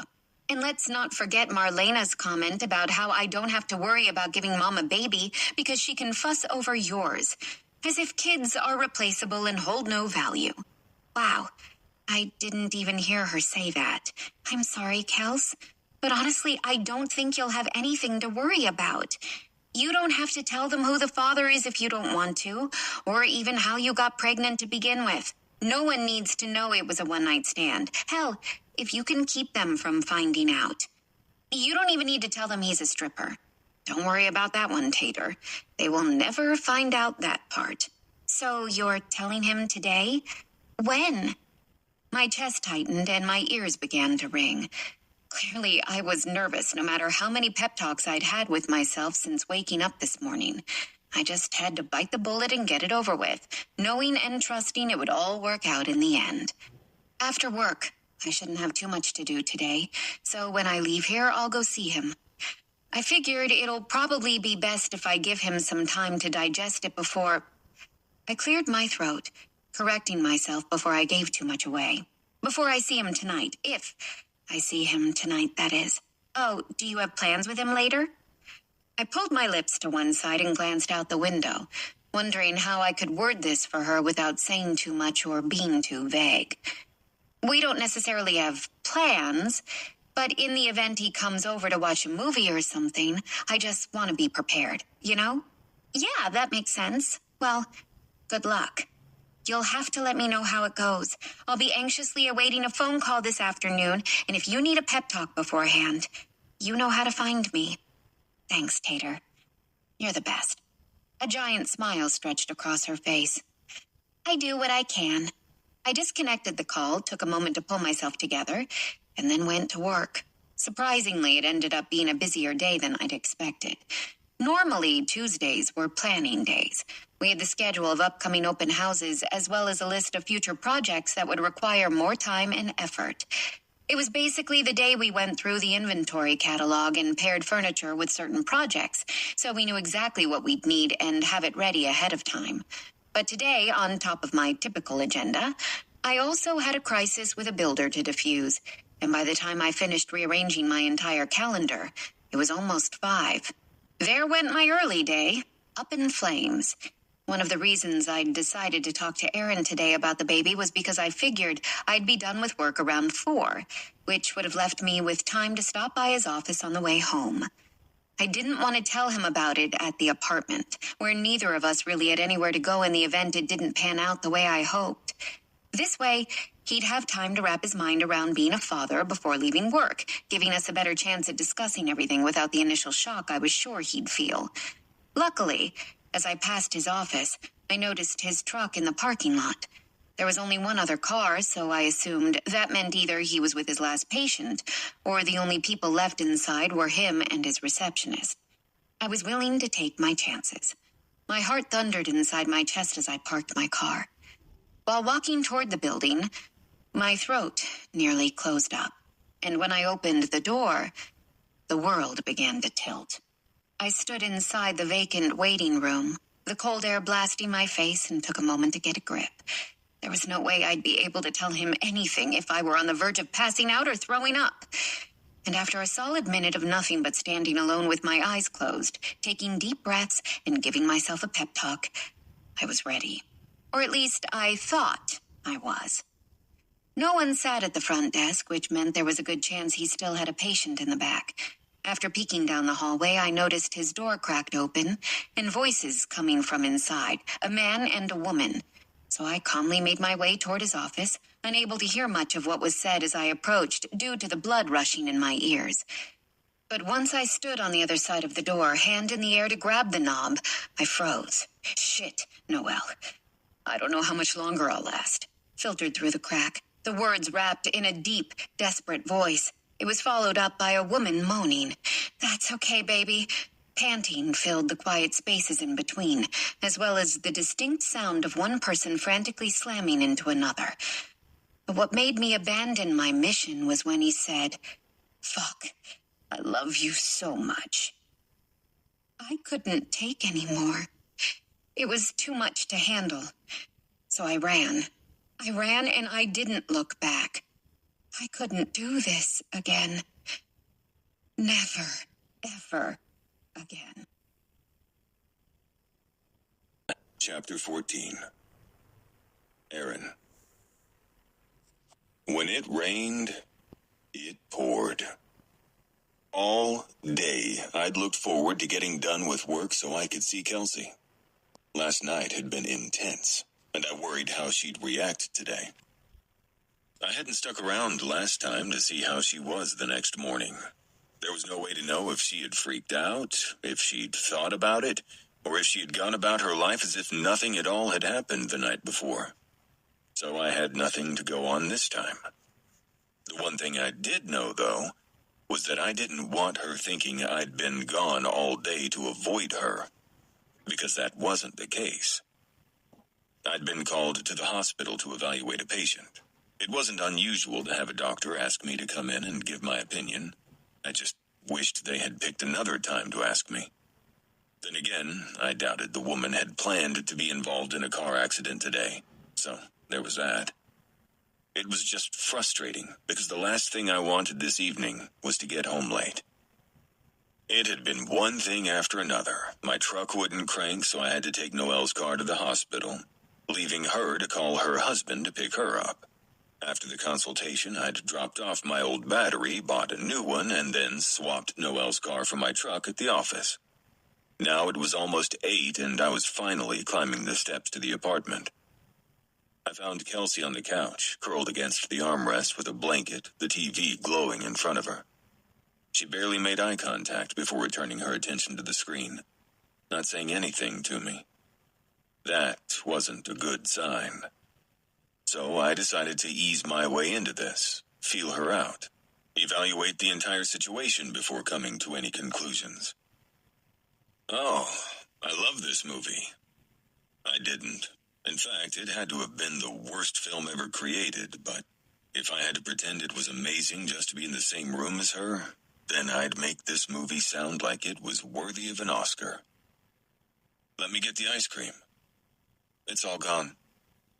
I stilled behind the couch, where she couldn't see me, as if she would have seen me had I been in front of her, considering she refused to take her eyes off the TV for 2 seconds. You ate it all? I asked with a laugh, trying to act like nothing was off with us, even though it would have been obvious to a stranger that something wasn't right. Want me to go to the gas station and see what they have? I can be back in like 5 minutes. Or I can run up to the store, but that might take me longer. You're about to get to the good part. I don't care, Aaron. Do what you want. There was something in her voice that I couldn't ignore. It called to me, drawing me closer until I was on the couch next to her, and once I was close enough, it was impossible to miss the glassy appearance of her eyes, even without her looking at me. I pinched her chin between my fingers and eased her neck to the side, forcing her to face me. What happened?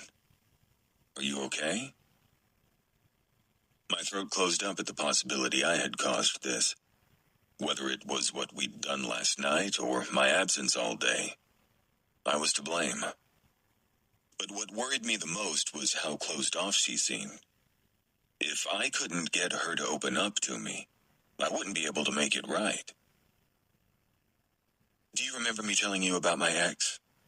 The cop who was married? My face flamed with heat, anger burning within me at the mere thought of that douche. Yeah, what about him? Did you run into him again today? What did he do? She shook her head slowly and dropped her gaze to her lap. Nothing. And no, I didn't see him. Then what's wrong? So I told you that we were together for 2 years. That's 2 Christmases, 2 sets of birthdays. His and mine. 2 Valentine's Days, 2 Thanksgivings, 2 of everything. There wasn't a holiday in those 2 years that I didn't see him. There were many nights he stayed with me. Weekends he didn't leave other than to go to work, but he'd come back to my place and fall asleep with me in his arms. She paused to take a deep breath, the raw emotions from dredging this up pooling in her eyes. I grabbed her hand to offer her support or comfort, yet she yanked it away.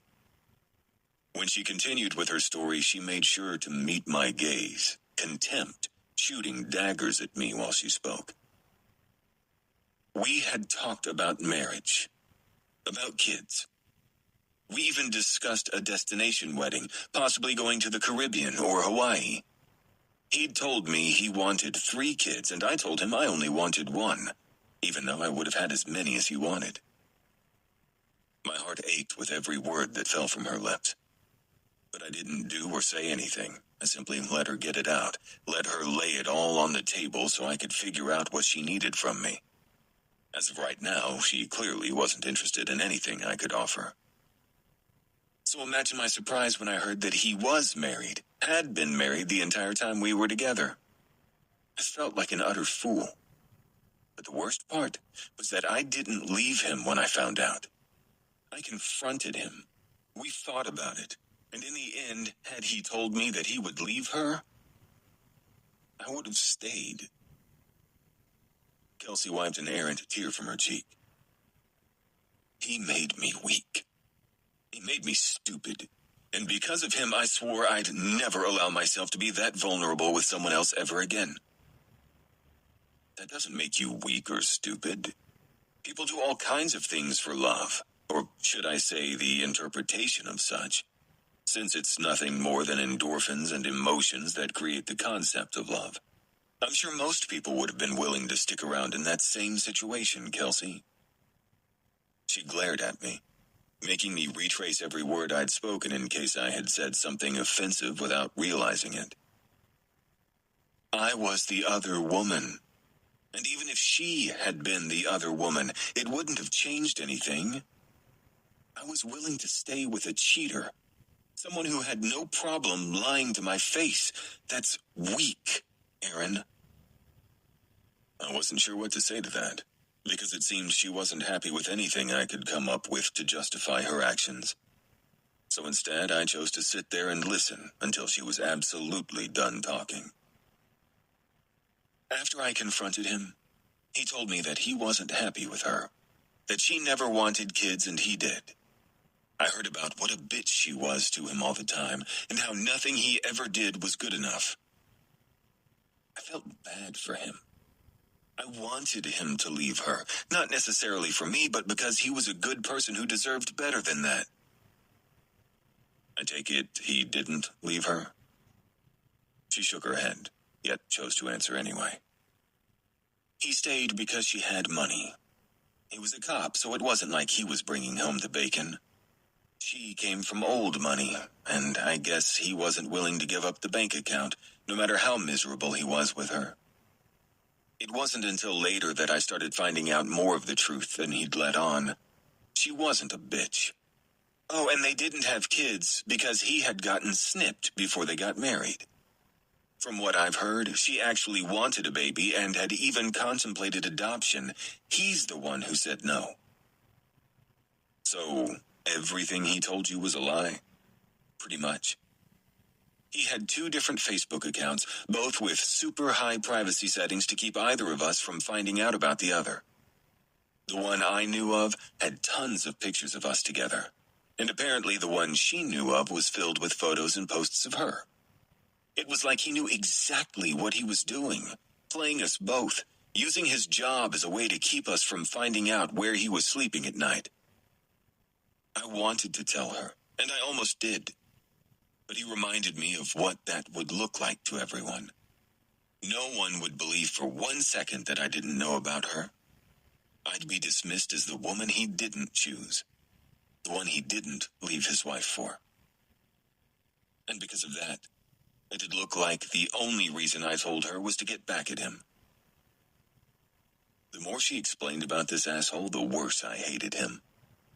And I hadn't thought I could hate him more after finding out he'd been married while seeing Kelsey. Apparently I was wrong, because I'd found a new level of loathing. I'm not sure where this is all coming from, Kelsey. She sighed and stood from the couch. I just wanted to let you know that no matter what has happened between us, my mind hasn't changed. I still have no desire to get married.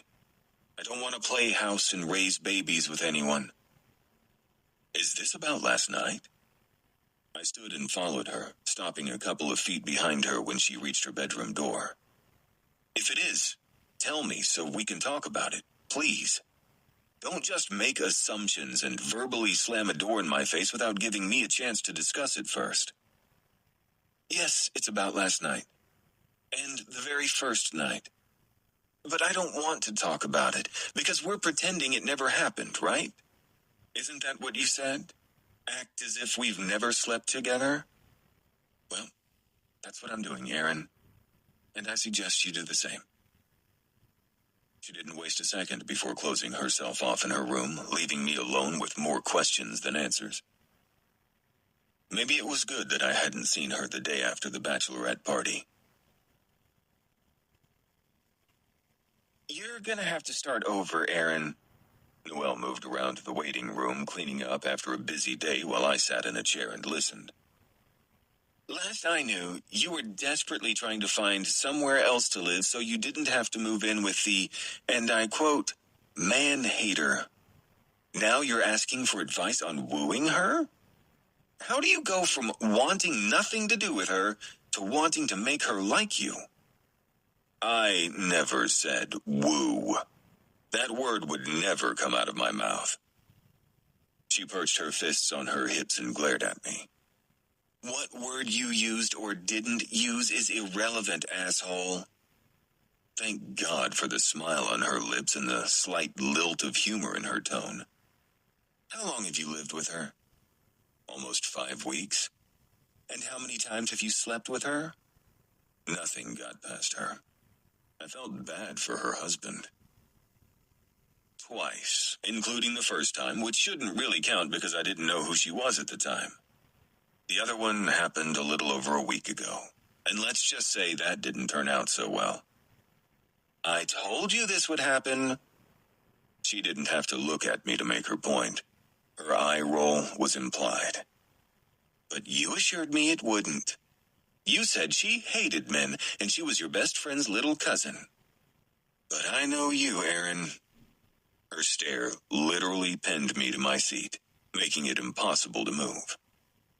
Can we skip the I told you so's? It just kind of happened. She got upset last week at dinner when Tatum told everyone she was pregnant. Her mom and sister made her feel like shit, and when we got home, she made a comment about how her mom would love Tatum's baby more than her own. More than Kelsey's? Yeah. I didn't know Kelsey was pregnant. She's not. Noelle plopped into a chair in front of me with narrowed eyes and a cocked head. Then why is she upset about a baby she's not even having? I'm highly confused here, Aaron. It was more hypothetical. Like, if she were to ever have a baby, it would just be a baby to everyone. No one cares who the mother is or how they're related to it. I guess her mom has been making comments about her settling down and having a family, and now that Tatum's fulfilling that role, she doesn't care what Kelsey does.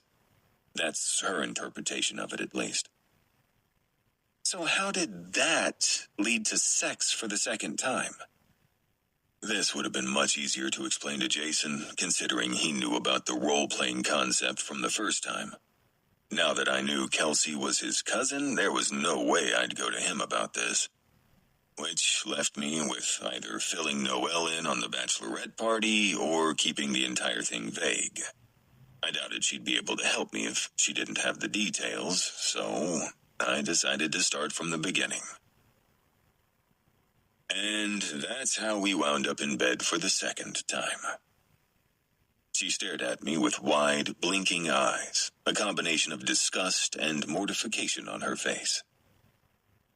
There's something severely wrong with you, Aaron. I'm concerned. The first, sure, I can kind of understand how that might have happened, but this time? Who in their right mind gets off on the thought of knocking someone up? I shrugged, having figured this would be her reaction.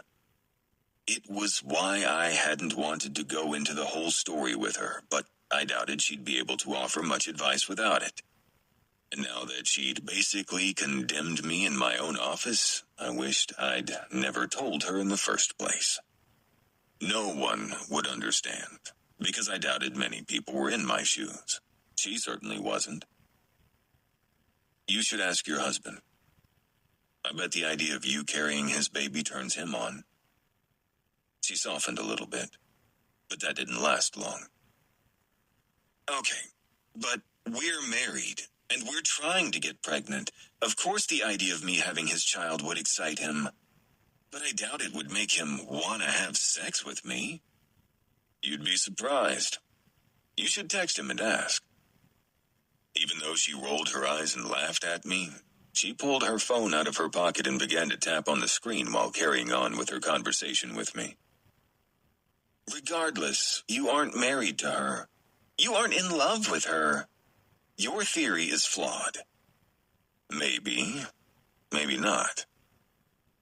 After sending her text, she met my eyes again. This time they were soft, full of sympathy, which I hated. You're in love with the idea of being in love. That's dangerous, Aaron. It can't just be anybody, but it's like you're too impatient to let things naturally happen. I pushed out of the chair and walked around her toward my office. Forget it. I'd learned this lesson before, but it seemed I needed a refresher course. Never tell a woman to forget it. She wouldn't. Never mind should also never be uttered to a female. All it did was make them more interested in your business. And this time it led Noelle into my office with her arms crossed and face pinched with that "don't brush me off and then walk away" expression. What am I missing here, Aaron? You slept with a girl twice. Both times were fulfilling some sort of fantasy, whether it was hers, yours, or somewhere in between. Either way, it wasn't real. Yet you seem to have missed that part. I haven't missed any part, Noelle. I know it wasn't real, okay? I'm not confused about anything. I'm not in love with her, and she's not having my baby. I'm not delusional. That could be argued by some, but that was a moot point. I just need advice on how to get her to talk to me. Prior to last Monday night, we were good. We joked, spent time together, watched movies on the couch while eating ice cream from the carton. But now, she can't stand to be in the same room as me. So this has been going on for a week? Yes. The only time she talks to me is when she finds new houses for me to look at. And the conversations aren't even pleasant. I feel like she's telling me I need to find something soon and get out of her apartment. Noelle's brows dipped. She wasn't ever pushy before? No, I said, shaking my head. She'd let me know when she found something, but we'd always go together to look at them. Granted, there weren't many that I wanted to see, but at least she drove with me, and we'd walk through the houses together. She doesn't even do that anymore. Now it's just, here, let me know if you need the realtor's info for any of these. And then she's gone, locked in her room where she's spent the last week. And this all happened after the night you had sex? Yes. I came home that next day from work, which was the day I had to go to the hospital and my truck broke down. And then I had to get a battery on my way home and swap your car for mine after getting mine to crank. It was like 8 o'clock before I got home, so I don't know if she thinks I was avoiding her or what. I don't have a clue what to do or how to fix it, which is why I came to you, not to get a lecture about how fucked up I am. She lowered herself into the chair across from my desk and gestured for me to do the same. And once I sat next to her, she relaxed in her seat, her expression soft and comforting. Start from the beginning, Aaron. Tell me everything. I'm not sure, could be wrong, but I believe the sauce is supposed to go in the pasta, not on the floor. I glanced down at Noelle, who was currently on her hands and knees in my kitchen cleaning Alfredo sauce off the tile, while I worked at getting the splatter off my work pants. After telling Noelle everything yesterday, she'd offered to help me cook Kelsey dinner tonight. We'd rushed to leave the office, making sure we gave ourselves enough time to get everything done before Kelsey came home from work. Well, if you weren't rushing me, I wouldn't have dropped the spoon, she argued from the floor. I never claimed to be a cook. You should have called your friend's wife. Isn't she good at this kind of crap? Tatum? Yeah, she used to be a chef. Now she writes cookbooks. But I can't ask her because she'd want to know why I'm doing this, and I can't tell her what I've done with Kelsey. You seriously think Kelsey hasn't already told her? Aren't they best friends too? Yes, but she's also married to Kelsey's cousin, so I can almost guarantee that she hasn't told her anything. If she has, I would have gotten a phone call from Jason by now, and he hasn't said anything to me about it. Noelle finished wiping off the tile, sat back on her haunches, and pointed to my pants. You might want to take those off and throw them in the wash. You're only making it worse. Glancing down, I took note of the wet spot near the zipper where I'd scrubbed the material with a damp paper towel. She was right, it looked bad. But before I could concede and change into something clean, the front door opened. I whipped my head around to find Kelsey walking in, but Noelle didn't move until the door closed. Noelle popped up in my peripheral, but with my eyes on Kelsey, I didn't miss the transformation from surprised to pissed. You're home early. And I sounded guilty as fuck. Then again, I was. She'd specifically asked me not to bring anyone over, yet I had, even if my intentions were good. We were, just making dinner. Kelsey didn't say anything. She just stood near the door and nodded. Hi, I'm Noelle. It's so nice to meet you. Noelle tossed the sponge into the sink and then walked around to the breakfast bar with her hand out to greet Kelsey. Noelle? Kelsey glanced from the woman in front of her to me, then back to Noelle again. Yes, and you're Kelsey, right? Aaron's roommate? She once again turned her eyes to me. Yeah, Something like that. His parents finally kicked him out of the house, so he needed a place to stay for a couple of months. I have a tendency to take in strays. Although I'm starting to feel like this one won't ever leave. She took Noel's hand and shook it hard. And how do you know him? Oh, I'm his receptionist. Noel giggled, a sign of her discomfort. I'm basically his right-hand man at the office. He'd be lost without me. I bet he would. Maybe I should just start sending you the listings of houses I find for Aaron. Maybe you could get him to find a place relatively soon. I prayed I wasn't about to get evicted for a second time in less than 2 months. Picking up on Kelsey's resentment, Noelle glanced at me from over her shoulder. I should probably get home. You got it from here, right? Yep, I sure do. Thanks for all your help, Noelle. I walked out of the kitchen and met both women near the door, fully aware of the daggers Kelsey launched at me from her heated glare. Let me walk you out. It was nice meeting you, Kelsey, Noelle called after Kelsey had walked away, heading toward her room to likely lock herself in there for the rest of the day. Once we got outside, Noelle stopped me cold with wide eyes. I think you drastically underestimated her anger, Aaron. I doubt dinner will be enough to warm her back up. She's like a block of ice in a freezer.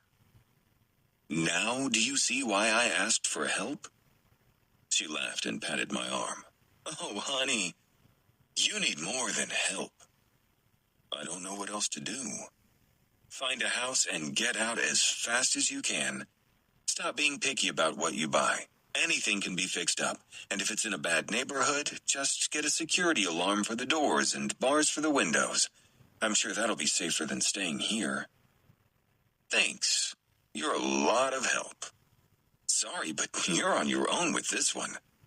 Without knowing what her deal is, I can't possibly begin to offer advice or suggestions on how to make it right. It seems she's pissed about something, and without knowing what it is, there's nothing you're going to be able to do about it. I nodded, not wanting to concede her point, but knowing she was right. Thanks anyway, Noelle. I'll let you know on Monday what happens. If you don't show up, I'm calling the cops and sending them here. She stepped away and waved. As she headed down the hall, she called over her shoulder. Good luck, my friend. Good luck. I'd need more than that to get Kelsey to talk to me. If this was how relationships were, I no longer wanted one. It was far too much work, only to be left feeling like the ball in a world championship game of ping pong. I couldn't keep up. It was impossible to fix something or apologize for doing something wrong if I didn't know what the issue was. It had been 20 minutes since Kelsey had come home from work, and she'd spent the entire time in her room. Rather than knock or try to talk to her, I'd finished making dinner. But now that it was time to eat, I wasn't sure if I should bother her or just let her know her plate would be in the microwave when she was ready to come out. In the end, I chose to call her out, refusing to let this go on any longer. Kelsey, I said while rapping my knuckle against her closed door. Dinner's ready. Come eat before it gets cold. I'm not hungry. Yeah. This from the girl who could eat a horse and then wash it down with a bucket of ice cream. I made you a plate. Just come eat it. And then you can go back to locking me out as if I've done something wrong. Apparently, that was all I had to say to get her to leave her room. She whipped the door open and stood before me in a long, oversized t-shirt and yoga pants that didn't reach her ankles. As if you did something wrong? Are you kidding me right now, Aaron? I held up my hands in surrender, though I wasn't about to back down that easily. No, I'm not. I get that you're pissed about Noelle being here without your knowledge, and I'm sorry for that. I asked her for help because I wanted to make you something other than hamburger helper for dinner, and I don't know the first thing about cooking a real meal. I honestly didn't think about it, and for that, I'm truly sorry. She crossed her arms over her chest and leaned into the doorframe. However, she didn't utter a word or even make a gesture that would offer any clue to what went through her mind. She gave me nothing to go on other than heated anger pouring off her rigid body and pain emanating from her sad, confused eyes. But I took a step forward. This has been going on for over a week. Your resentment toward me didn't start today. It's not about me having someone at the apartment without your consent. And it'd be nice if you offered me something so that I knew what the hell I've done wrong. You're an idiot. She wasn't wrong, though I would need more specifics. Eventually, she caved and gave me what I sought. Kind of. You must think I'm stupid. That I don't know what I walked in on? Yeah, that didn't help. Like, at all. You walked in on us making you dinner. What am I missing here? She pointed to my pants, the same pair of khakis I'd worn earlier with the mess still decorating the crotch. If you want your right-hand man to suck you off, fine, go for it. You do you and all that. But don't you dare disrespect me by having her on her knees in my fucking kitchen. Whoa! It took a few seconds for me to form coherent words after that accusation. What? No. Baby, that's not what she was doing. Kelsey balked, eyes wide and mouth dropped open. Every emotion that had coursed through her a minute ago amplified. The heated anger began to boil, and the pain intensified into a deep ache that would bring the strongest man to his knees. Don't ever call me that again. I'm not your baby. I have a name, and if it's too hard to keep all of your women straight, then mark me off that list. Get the hell out, and don't ever talk to me again. That way you won't have to remember what to call me. I had no idea what I'd walked into, but now there was no way out. I had to see this through, no matter how confusing and muddled it had all become in a matter of seconds.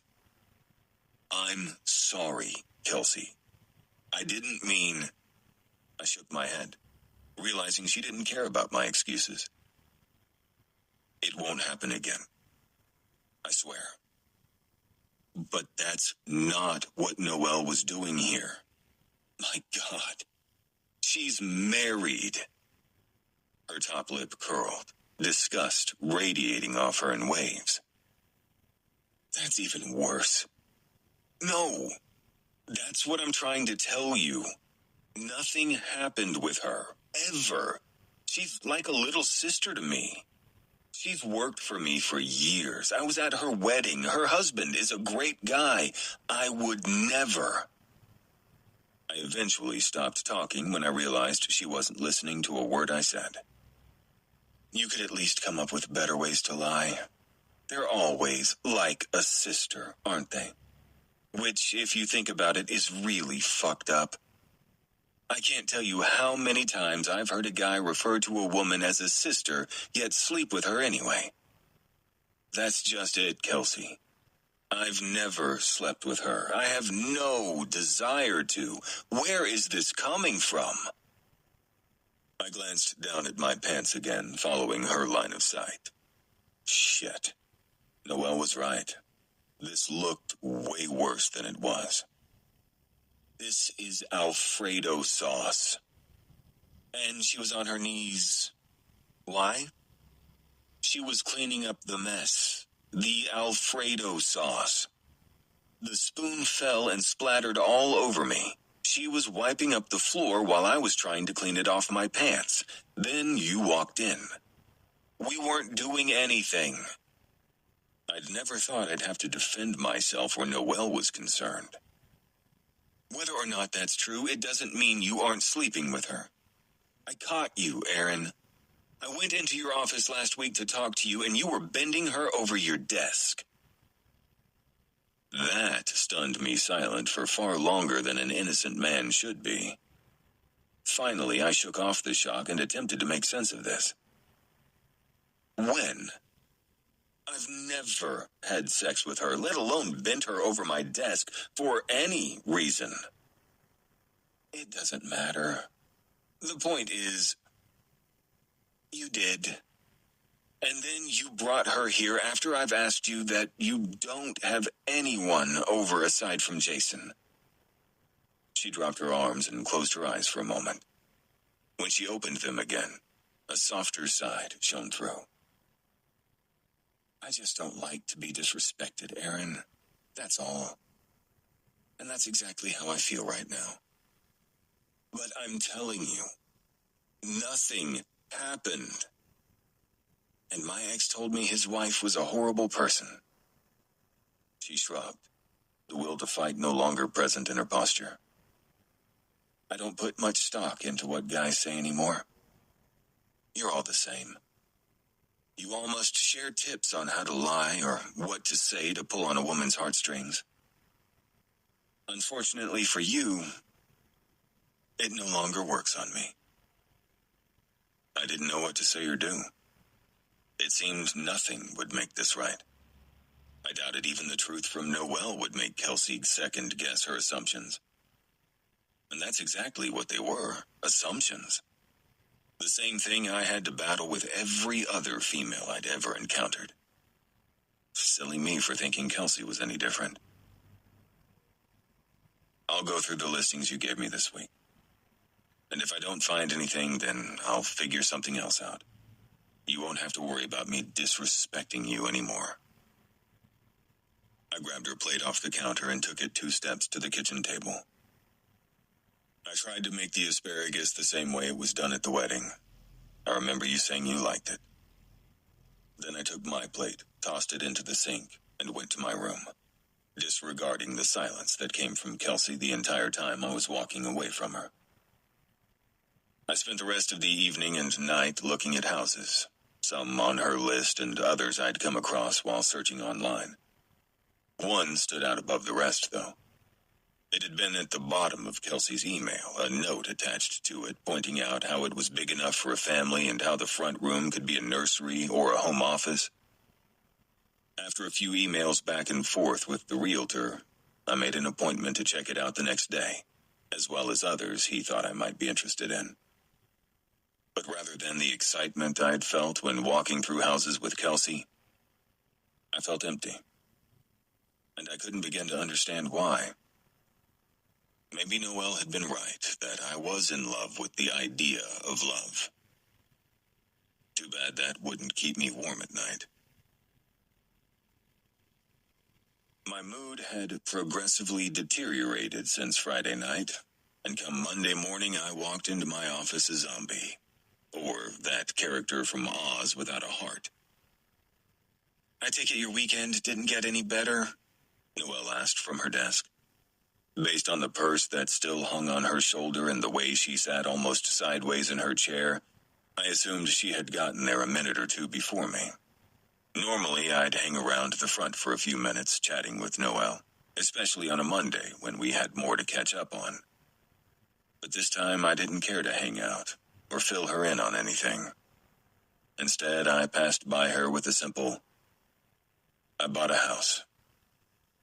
"Wait up," she chased after me, her purse still on her shoulder. "You bought a house? Why aren't you excited? Why are you walking around like someone killed your cat?" Why do I have to be a cat person? Why can't I be a dog owner, or maybe a beast like a lion or a tiger? Oh my! Sarcasm didn't look good on her. It looked much better on Kelsey. Let me rephrase. Why are you walking around like someone killed your abominable snowman? I glared at her, not in the mood for her mockery this morning. I had a really crappy weekend, Noelle. No thanks to you. So if it's all right, I'd like a little time to get my day started so I don't scare off my patients. She stood motionless, only blinking rapidly for a few moments before shaking it off, revealing her utter confusion. No thanks to me? What's that supposed to mean? For some reason, Kelsey is under the impression that you and I are sleeping together. She went off on me Friday night about how I disrespected her by bringing you to the apartment. Then she accused us of having sex, saying she caught me bending you over my desk. I don't even know what the hell she's talking about, but I'm fucking sick and tired of everyone making assumptions, acting like they know the first thing about me and then holding it over my head as if I've done something wrong just because they think I did something that I didn't. I leaned back in my seat and took a deep breath, needing to calm down before I had a heart attack. Noelle was quiet for too long, only to come back with, "She said she caught us having sex in here?" "Really? That's the only thing you have to say?" Did she happen to mention anything else about it? Like, perhaps when?" I was over the women in my life, ready to take a vow of celibacy in silence, surrounding myself with nature, as that seemed to be the only way to avoid this mess. I didn't exactly question her, Noelle. It never happened, so why would I press a non-existent issue? She's clearly crazy. Well, what if she's not? Not what? Not crazy? I laughed, even though I found none of this funny. Am I missing something here? Did I somehow fuck you and block it out? Do I need to perform a neuropsych eval on myself? She fell into a chair across from my desk, fear staring back at me. So, do you remember that day last week when you asked to borrow my car and I had to have Pete pick me up from work? Yeah? I already didn't like where this was going. Well, you see, the doctor said we shouldn't let sex become clinical. That makes no fucking sense at all. She huffed and hung her head. The doctor said there's nothing wrong with Pete or me and that we should just stop worrying about it, lose the stress of it all, and have fun with each other, rather than pay attention to ovulations and periods and positions. I don't need to hear any more. Really, I think I understand. No one was in the office that day. It was after hours, and I thought it wouldn't hurt if we tried to spice it up a little. It took too much effort to get the words out, but eventually I was able to say, "Are you saying you had sex with Pete in my office?" I could have sworn the front door was locked. I don't know how she could have caught me unless she was looking through the window. But honestly, you keep the blinds. That's enough, Noelle. I ran my hands through my hair and gripped the overgrown strands until my scalp ached. It doesn't matter how she caught you or what she saw because she thinks it was me. And that was the day after I'd spent the night with her. No wonder she thinks I disrespected her. What the hell were you thinking? I was thinking I want a baby with my husband, and after over a year of trying with no luck, I guess I got desperate. I saw an opportunity and I took it, not thinking about how it could affect you. I'm sorry. If you're going to fire me, I understand. Just let me finish getting the files ready for the day, and then I'll be gone. Noelle, wait. I caught her before she exited the room. I'm not firing you. But that doesn't mean I'm okay with what you did. For your sake, I really hope it worked. I'd feel better if one good thing came out of it. It'll work out for you too. I just know it. I didn't believe it. My luck had always been shitty. And I didn't see it ever getting better. At least you have a house now. Yeah, there's that. And in a month, I'd move into that house alone. Live there alone. And fill the room at the front with a desk and office supplies, knowing it'd never be the nursery Kelsey had suggested. Chapter 15. Kelsey. For the first time in 8 years, I played hooky. Unfortunately, I couldn't blame it on alcohol, the pregnancy, a death in the family, or even an emergency such as a car accident on the way to work. The reason I chose to stay home today was purely selfish. I needed a little best friend time. So rather than drive to the office this morning, I headed straight to my cousin's house. You can't avoid this forever, Tatum said from the other side of the bed, passing me the bag of cheese puffs. He has a right to know about his kid, no matter who or how many women he's sleeping with. I know, but I'm just not ready yet. Well, you're gonna end up running out of time before you're ready, Kels. I hate to break it to you, but you can't put this off forever. That little bean sprout will come in no time, and then you'll be stuck having to explain why you never told him. I shoved a handful of artificially flavored crap into my mouth and spoke around the processed food. I don't have to explain shit. He doesn't deserve it. He'll be lucky if I even put his name on the birth certificate. I'll give my baby the last name Pitt and tell everyone its dad is Brad. He's got a litter anyway. I doubt he'd notice one more. Really? Brad Pitt? I'd go with Tom Hardy.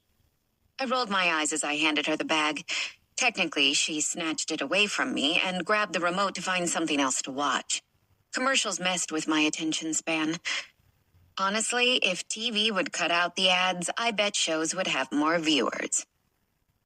These cheese puffs aren't making me happy, I said around my orange-colored fingers between my lips. What kind of pregnant woman doesn't have ice cream?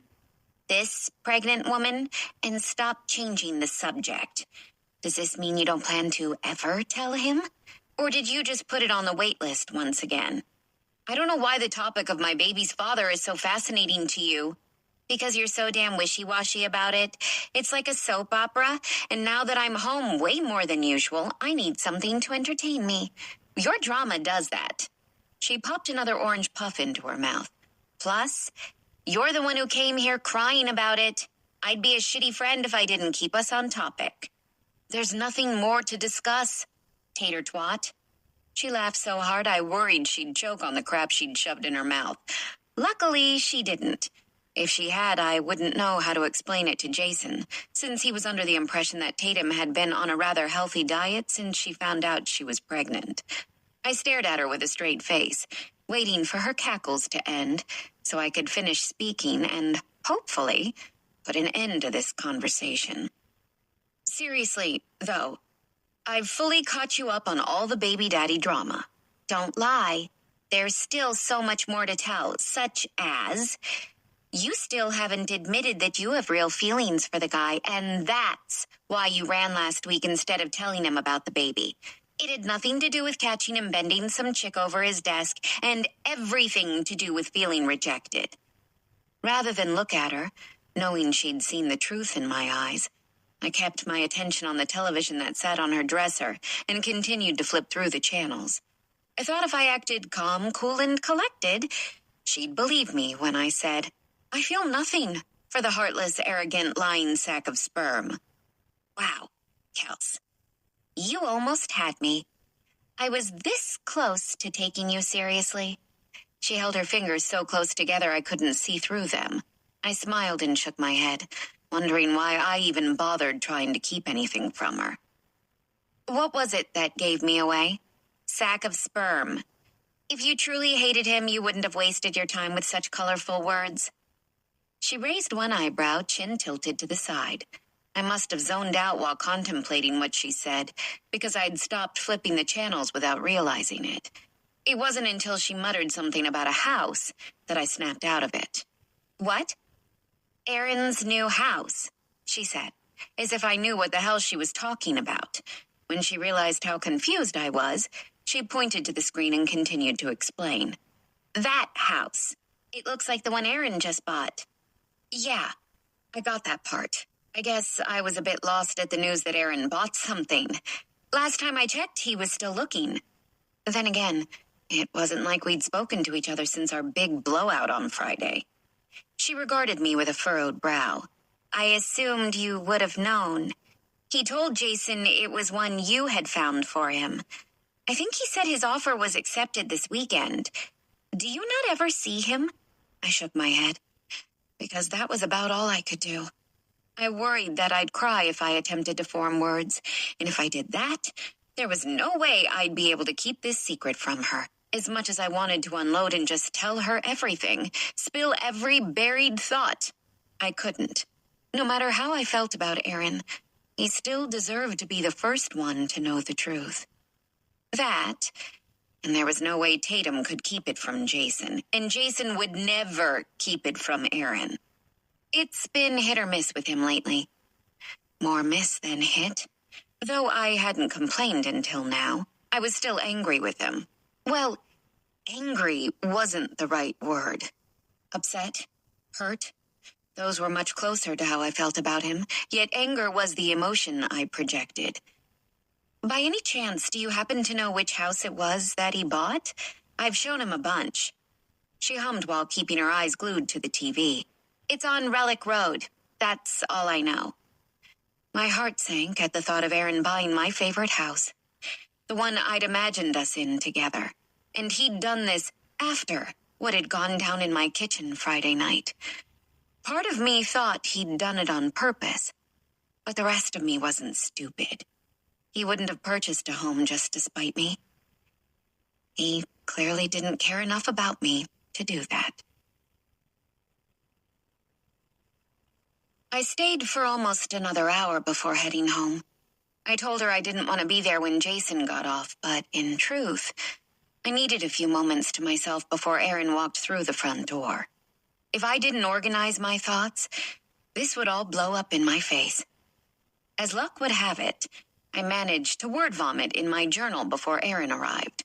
Doing so allowed me to zero in on what my real problem was, so that I wouldn't accuse him of things he would never understand, such as purposely taking my favorite house to keep me from buying it. That wouldn't go over so well. "Hey," I said, almost too quietly when he walked in. He stilled with his eyes locked on mine, wide with fear, as if I'd just caught him sneaking in after curfew. And when he said, "Hey," it was hesitant and forced. Obvious that he didn't know how to respond. "Do you have a few minutes to talk?" Peace seemed to wash over him in that moment. It started with his eyes, softening them until I could recognize the man in front of me. The tension fell away from his shoulders, and the most relieved sigh filtered past his lips. He nodded and rasped, "Yeah." We moved closer to one another, me from the doorway to my room and him from the foyer, and met at the back corner of the couch. His eyes implored me to start the conversation off, so I did, just after I gulped down my own insecurities. "I heard you bought a house. Why didn't you tell me?" His gaze narrowed just slightly. "I haven't really seen you to tell you." "Oh," I whispered. It wasn't a bad excuse and one I probably could have come up with on my own. "Well, I heard it's the one off Relic? The one I starred on the paper with the office in the front?" "Yeah, I remember. You noted it could be an office or a nursery." I nearly choked when I swallowed, hearing him mention a nursery. "Yeah, that one. Why did you choose that house over any of the others?" The easiness that he'd worn like a cape began to fall away. His spine stiffened as he stood rigid, his eyes hard and boring holes into my face. And when he spoke, his lips seemed tight, as if he had to hold himself back from saying something else. "You think I had some ulterior motive for it? Like, I'd buy something that big for any other reason than I liked it and wanted it?" I shrugged, because apparently I hadn't thought this through enough. "No, that's not what I was getting at." I blew out a huff and dropped my chin, hoping that when I opened my eyes, I could start over. "I just wanted to make sure you didn't jump the gun and make an offer simply to move out of here faster. I guess I took the whole thing more seriously after last week, but no, I didn't buy it just to get away from you. I've done that just fine without packing my bags." That was a punch straight to the heart. I nodded while searching for the other words I'd wanted to say. It seemed he'd knocked me off my axis and made me lose my balance. "Well, when's closing? How much longer are you stuck with me?" 4 weeks from today, May 28th. And don't worry, I'll get out of your hair soon. You won't have to deal with me for that whole time. I just have to find somewhere to go in the meantime." "Don't be ridiculous. I think we can deal with each other for another 4 weeks." He opened his mouth but quickly closed it, obviously changing his mind on what he wanted to say. After pulling in a deep breath and briefly closing his eyes, he finally said, "Thanks, Kelsey. But really, you won't have to worry about it." And with that, he turned and headed for the room he occupied.